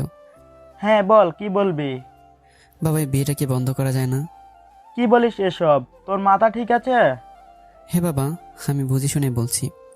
সরকারি অফিসার দেখে বিয়ে দিচ্ছ, একবারও ভাবছো না পুতুল সেখানে সুখী হবে কিনা? একবারও দেখলে না ছেলেটা কেমন? ছেলেটা মস্ত বড় অফিসার, আর যেখানে টাকা আছে সেখানে সুখও আছে। কথাটা তুমি একদম ভুল বলে বাবা। আজকাল অর্থ মানুষকে সুখ দিতে পারে না, টাকা মানুষকে শান্তি দেয় কিন্তু স্বস্তি দেয় না। মস্ত বড় অফিসার বলে যে ছেলেটা ভালো হবে এমনটা কিন্তু মোটেও নয়। আজকাল টাকাওয়ালা মানুষরাই বউয়ের উপর অত্যাচার বেশি করে। বাবা আমার কথায় রেগে গেল। ভাবছে আমি তাকে জ্ঞান দিচ্ছি, কিন্তু বাবা এটা বুঝতে পারছে না যে সে নির্বোধের মতো কাজ করছে। তুই আমাকে মানুষ শেখাতে আসিস না। কোনটা ভালো আর কোনটা মন্দ তা আমি বুঝি। আমি তোর সাথে এ বিষয়ে আর কোনো কথা বলতে চাই না। আমি হতাশ হয়ে স্থান ত্যাগ করলাম। আমি আর কি বা করতে পারি? বাবা তো আমাকে অপমান করলো বলা চলে। বাবা পুতুলের সুখের কথা ভেবে অন্ধ হয়ে গেছে। আজ পুতুলের বিয়ে, বসে যে বসে আছে, আর বাকি সবাই বিয়ে বাড়িতে কাজে ব্যস্ত। কত মানুষের আনাগোনা, সবার মনে শান্তি আছে, কিন্তু দুটো মানুষের মনে শান্তি ছিটে ফোটাও নেই পর্যন্ত। আমাদের মনে যে কতটা ঝড় বয়ে যাচ্ছে সেটা আমার মন প্রাণী জানে। লাল বেনারসিতে সৌন্দর্যটা দ্বিগুণ হয়েছে, একদম পুতুলের মতো লাগছে দেখতে। আমি দূর থেকে এক পলক তাকিয়েছি তার দিকে। কাজী বিয়ে পড়ানো শুরু করলো। প্রথমে ছেলেটি কবুল বলল, এবার পুতুলের পালা। এদিকে আমার মনে তোলপা শুরু হয়ে গেছে। কোনোভাবে মনকে শান্ত করতে পারছি না। তবে কি আমি চিরতরে হারিয়ে ফেললাম আমার পুতুল বউটাকে, যার সাথে কেটেছে আমার শৈশব, যার কষ্টে আমি কষ্ট পাই। এখন আর কেউ আমাকে মারার জন্য আমার পিছু ছুটবে না, আর কেউ মিষ্টি কণ্ঠে বলবে না, ভাইয়া আমি তোমার বউ হতে চাই। কাজী যখনই পুতুলকে কবুল বলতে বলল, ঠিক তখনই পুতুল বিয়ের মঞ্চে লুটিয়ে পড়ে। এটা দেখে আমি বরফে পরিণত হই, কারণ পুতুল সেদিন আমাকে বলেছিল আমাকে না পেলেও কোনো দুর্ঘটনা ঘটাবে। আমি ধপ করে বসে বললাম, পুতুল এটা কি করলো? সবাই পুতুলের অজ্ঞান হওয়া দেখে পাগল পাড়া। ছোট মা চিৎকার দিয়ে পুতুলের কাছে যায়। ইতিমধ্যে পুতুলের মুখ দিয়ে ফেনা বেরোতে শুরু করলো। এটা দেখে আমি যেন নিষ্প্রাণ হয়ে গেলাম। এই বোঝে আমার প্রাণ পাখিটা উড়ে গেল। বুকের ভেতর চিনচিন ব্যথা করতে লাগলো। তবে কি অচিরে সব শেষ হয়ে গেল, নাকি অসমাপ্ত রয়ে গেল আমার ভালোবাসা? বিয়ে বাড়িতে কোণে বিষ খেয়েছে, ব্যাপারটা যেন অবিশ্বাস্য। বাবা মা, ছোট মা, চাচ্চু পাগলের মতো কাঁদতে শুরু করলো। এখন আমি নিজেকে সামলাবো নাকি বাকি সবাইকে? আর বরপক্ষ দাঁড়িয়ে দাঁড়িয়ে তামাশা দেখছি শুধু। আমি গুটিসুটি পায়ে পুতুলের পাশে গিয়ে দাঁড়ালাম। হঠাৎ বাবা খেয়াল করলো পুতুলের হাতে একটা কাগজ, সম্ভবত কোনো চিঠি হবে হয়তো। বাবা পুতুলের হাত থেকে চিঠিটা নিয়ে জেনে খুলতে যাবে, তখন আমি পুতুলকে কোলে নিয়ে ছুটতে লাগলাম হাসপাতালের উদ্দেশ্যে। আমি থাকতে আমার পুতুল বই কিছুই হতে পারে না। আমি বিশ্বাস করি পুতুল বউ আমাকে ছেড়ে একা যেতে পারে না। আমার পিছু পিছু বাকি সবাই ছুটতে লাগলো। কোনো রকম একটা ট্যাক্সি নিয়ে হাসপাতালে গেলাম। পুতুলকে ওটিতে নেওয়া হলো। ডক্টরের কয়েকটা নার্স ওটিতে গেল। কিছু সময় পর ডক্টরের মাথা ঘুরতে লাগলো। এটা কেমন রোগী? ডক্টর কোনো কিছু বুঝতে না পেরে মাথা চুলকাতে শুরু করে। এটা দেখে নার্স জিজ্ঞেস করে, স্যার আপনি ঠিক আছেন তো? কোনো সমস্যা? ডাক্তার এবার ঠোঁট চুলকাতে শুরু করলো আর বলল, সমস্যা আমার মাথায় নাকি রুগীর পেটে সেটাই তো বুঝতে পারছি না। এটা রুগী নাকি অন্য কিছু? ডক্টরের কথা শুনে নার্স তাজ্জব বনে চলে গেল। নার্স মনে মনে ভাবছে, এটা পাবনা ফেরত ডক্টর নাকি পশুর ডক্টর? একটা সিরিয়াস রোগীকে শুয়ে রেখে আবল তাবল বকছে। নার্সটা হালকা ঝাঁঝালো কণ্ঠে বলল, স্যার রোগীর পেটে তো অবশ্যই সমস্যা আছে, কারণ তার পেটে বিষ আছে। নার্সের কথা শুনে ডক্টর তার চোখের চশমাটা নাকের ডগা নামে বুড়ো কুচকে বাঁকা চোখে নার্সের দিকে তাকায় আর বলে, আরে কোথায় বিষ? কিসের বিষ? কেমন বিষ? ডাক্তারের এমন প্রলাপ বাক্য শুনে নার্সের জ্ঞান হারাবার মতো অবস্থা। এটা লেখাপড়া করা ডক্টর নাকি হাতুড়ি থেরাপি দেওয়া ডক্টর? বেটা বুড়ো বয়সে ডাক্তারি ভুলে গেল নাকি? মনে মনে কথাগুলো ভাবলো নার্স। আরে স্যার রোগীর পেটে বিষ, আর আপনি বিষ খুঁজে বেড়াচ্ছেন? আরে রুগীর পেটে কোনো বিষ টিস নেই, সে তো দিব্যি শ্বাস নিচ্ছে। এবার নার্সের মনে ভয় ঢুকে গেল। রোগী ভুটটুত নয় তো? ভয়ের চোটে নার্সটা তোতলাতে শুরু করলো। স্যার স্যার স্যার নার্সের মুখে শেষে শব্দ শুনে এবার ডক্টরের চোখ টেরা হয়ে গেল। কি করছো? স্যার তাহলে ওর মুখে কিসের ফেনা? টুথপেস্টের ফেনা। রুগীর তো কিছুই হয়নি। কিছু যখন হয়নি তাহলে আমরা রোগী রোগী করছি কেন? ডক্টর নার্স কথা বলছিল, হঠাৎ পেছন থেকে কেউ ডক্টরের হাত টেনে ধরে। এতে ডক্টরের প্যান্ট ঢিলে হয়ে যায়। অপরদিকে পুতুলে ওটিতে নেওয়ার পর বাবা পুতুলের হাতে রাখা চিঠিটা খুলে পড়তে লাগলো। পড়ার পরে দপ করে বসে পড়ে চেয়ারে। এটা দেখে বাকি সবাই উত্তেজিত হয়ে বাবাকে সামলায়। চাচু বাবাকে জিজ্ঞেস করে, কি লেখা আছে ওতে ভাইয়া? বাবা চিঠিটা চাচুর হাতে দেয়। চাচু সেটা জোরে জোরে পড়তে শুরু করলো। প্রিয় বাবা এবং বড় বাবা, তোমরা আমাকে অনেক ভালোবাসো, তা আমি জানি, এবং তোমরা সুখের কথা ভেবেই এই বিয়েটা দিচ্ছ। কিন্তু আমি এই বিয়েতে সুখী হতে পারবো না, কারণ আমি ছোটবেলা থেকে একজনকে মনে প্রাণে ভালোবেসে এসেছি। সে আর কেউ নয়, মুগ্ধ ভাইয়া। ছোটবেলা থেকে স্বপ্ন ছিল ভাইয়ার বউ হবার। ভেবেছিলাম কখনো তোমাদের ছেড়ে অন্য কোথাও যাব না, চিরকাল আমরা একসাথেই থাকবো। আমি যখন ছোট ছিলাম তখন তোমরা আমাকে ভাইয়ার বউ বলতে, আর তখন আমার অনেক লজ্জা হতো, আপুর দিকে খুশিও হতাম খুব। একদিন তোমরাই বলেছিলে আমাকে ভাইয়ার বউ করবে, কিন্তু তোমরা তোমাদের কথা ভুলে গেছো। এবং ভাইয়াও কথা দিয়েছিল আমাকে তার বউ করবে, সেও তার কথা ভুলে গিয়েছে। তোমরা কেউ আমাকে বোঝোনি। আমি ভাইয়াকে অনেক ভালোবাসি, আর ভাইয়াও আমাকে অনেক ভালোবাসে। তোমরা আমাদের সম্পর্কে নাকি মানবে না, তাই তোমাদের সবাইকে ছেড়ে চলে যাচ্ছি একা। আমি পারবো না ভাইয়াকে ছাড়া বাঁচতে, তাই পাড়ি জমালাম না ফেরার দেশে। এতে তোমাদের আদরের দুষ্টু পুতুল। চিঠিটা শুনে আমার মাথা ভনভন করতে শুরু করলো। আমি কখন তাকে বললাম যে আমি ওকে ভালোবাসি? মেয়েটা মরবে তবুও কাউকে শান্তি দেবে না। চিঠিটা শুনে সবাই আমার দিকে কেমন যেন অদ্ভুত দৃষ্টিতে তাকালো। নিজেকে এলিয়েন মনে হচ্ছে। বাবা আমার সামনে এসে জিজ্ঞাসা করলো, তোরা একে অপরকে ভালোবাসিস? বাবা বিশ্বাস আমাকে আমার পুরো কথাটা শেষ করতে না দিই বাবা আবার বলে, তোরা একে অপরকে ভালোবাসিস, সেটা আমাদের বলিসনি কেন? আমি কিছু বলতে যাব তখনই ওটি থেকে ডক্টর এবং নার্স বেরিয়ে আসে। সবাই ডক্টরের কাছে ছুটে যায়। বাবা ডক্টরকে প্রশ্ন করে, ডক্টর, আমাদের মেয়েটার কি অবস্থা? ও ভালো আছে তো?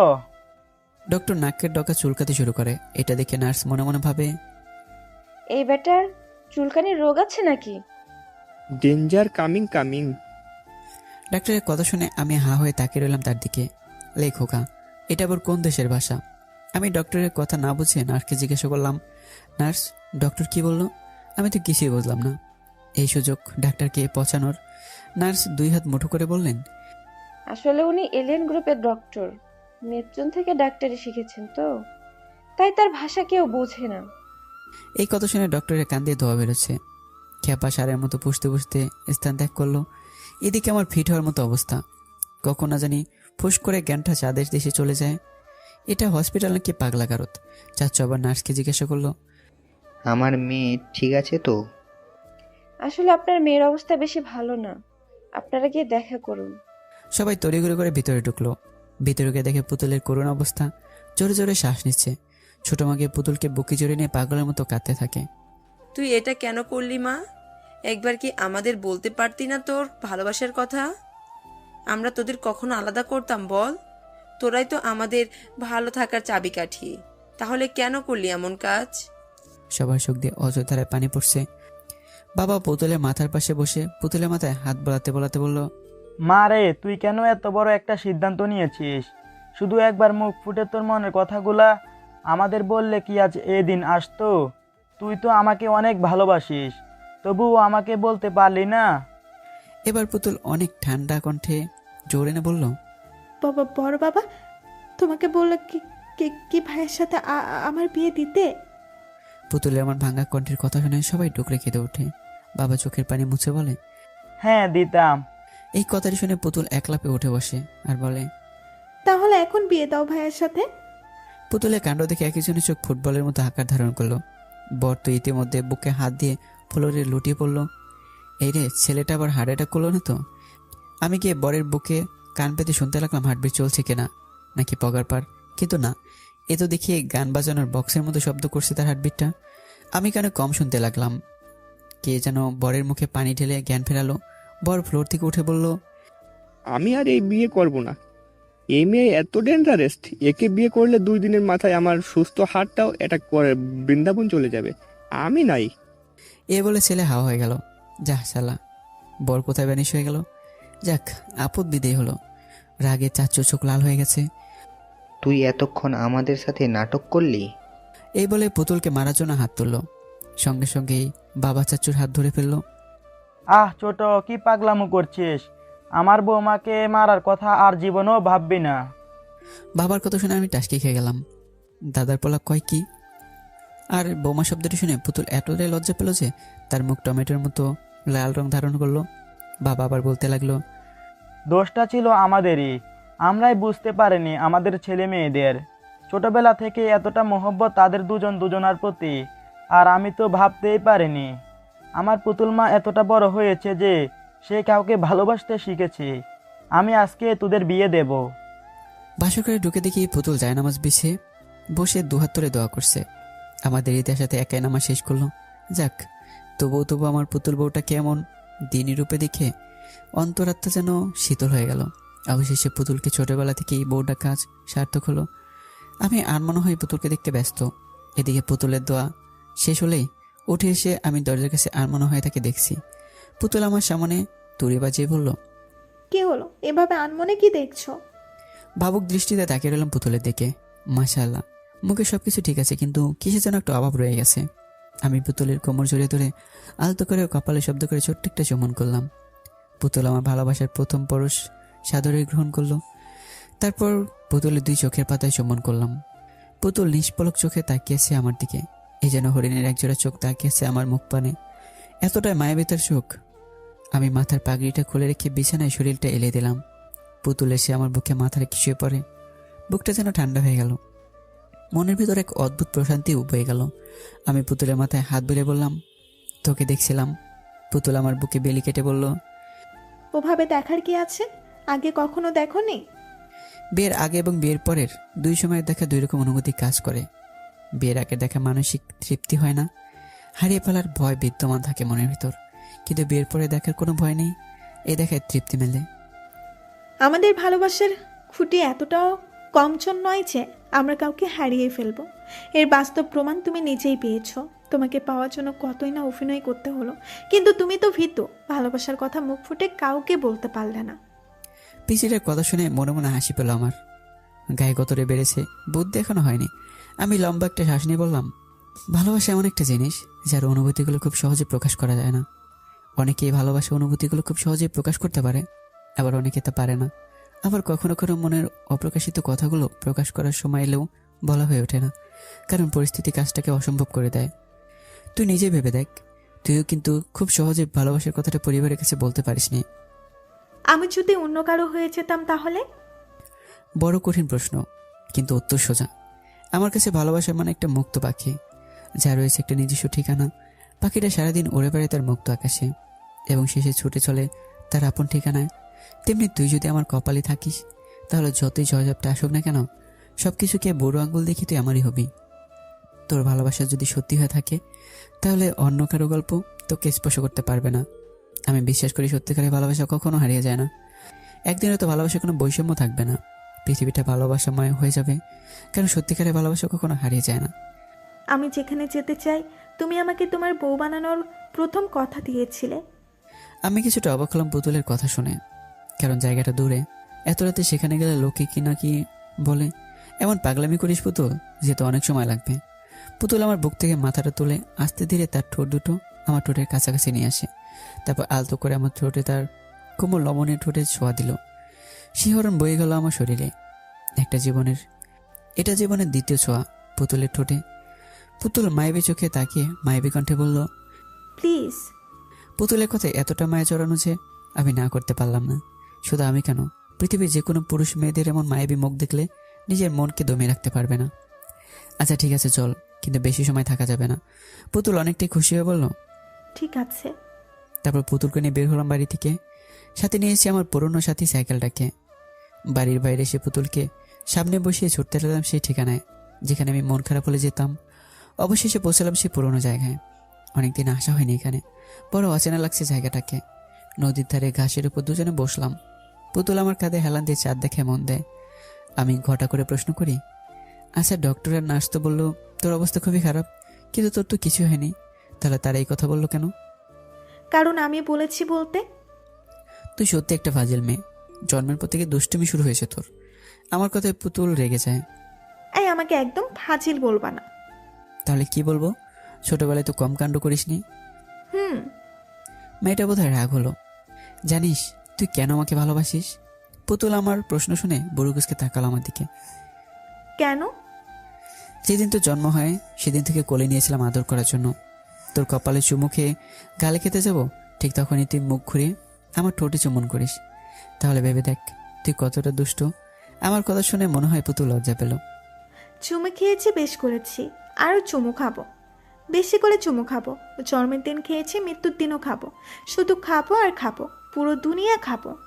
পুতুলের এমন প্রলাপ বাক্য শুনে আমার চোখ আর চোখের জায়গায় নেই, চোখ কপালে উঠে গেছে। পাগল টাগল হয়ে গেল নাকি, কি বলছে এসব? তারপর আর কথা না বলে চলে আসি সেখান থেকে। সেই রাতে আরও অনেক পাগলামি সহ্য করতে হয়েছে আমার পুতুল বউয়ের। অনেক বড় হয়ে গেছে সে। সকালে ঘুমিয়েছিলাম, হঠাৎ করে গরম নিঃশ্বাস আমার মুখের উপর অনুভব করি। নিঃশ্বাসটা অতির প্রহর, তার মানে একদম আমার মুখের খুব কাছাকাছি। গিটগিট করে চোখের পাতা মেলে দেখি পুতুল আমার মুখের উপর নিজের মুখটা এনে আমাকে দেখছে। আমি হুট করে পুতুলকে আমার বুকে জড়িয়ে নেই। এতে ঠাস করে পুতুলের নাকটা আমার থুতনিতে বাড়ি খেলো। পুতুল নাক চেপে ধরে বলল, ওফ, আমার নাকটা ফেটে গেল, এভাবে কেউ জড়িয়ে ধরে? তোর নাকটা বড্ড উঁচু, একটু বোচা হওয়া দরকার। তুমি কি এখনো আমাকে তুই করেই বলবে? আপনি বা তুমি শব্দগুলো থেকে তুই শব্দটি বেশি ভালোবাসা এবং মায়া লুকিয়ে থাকে।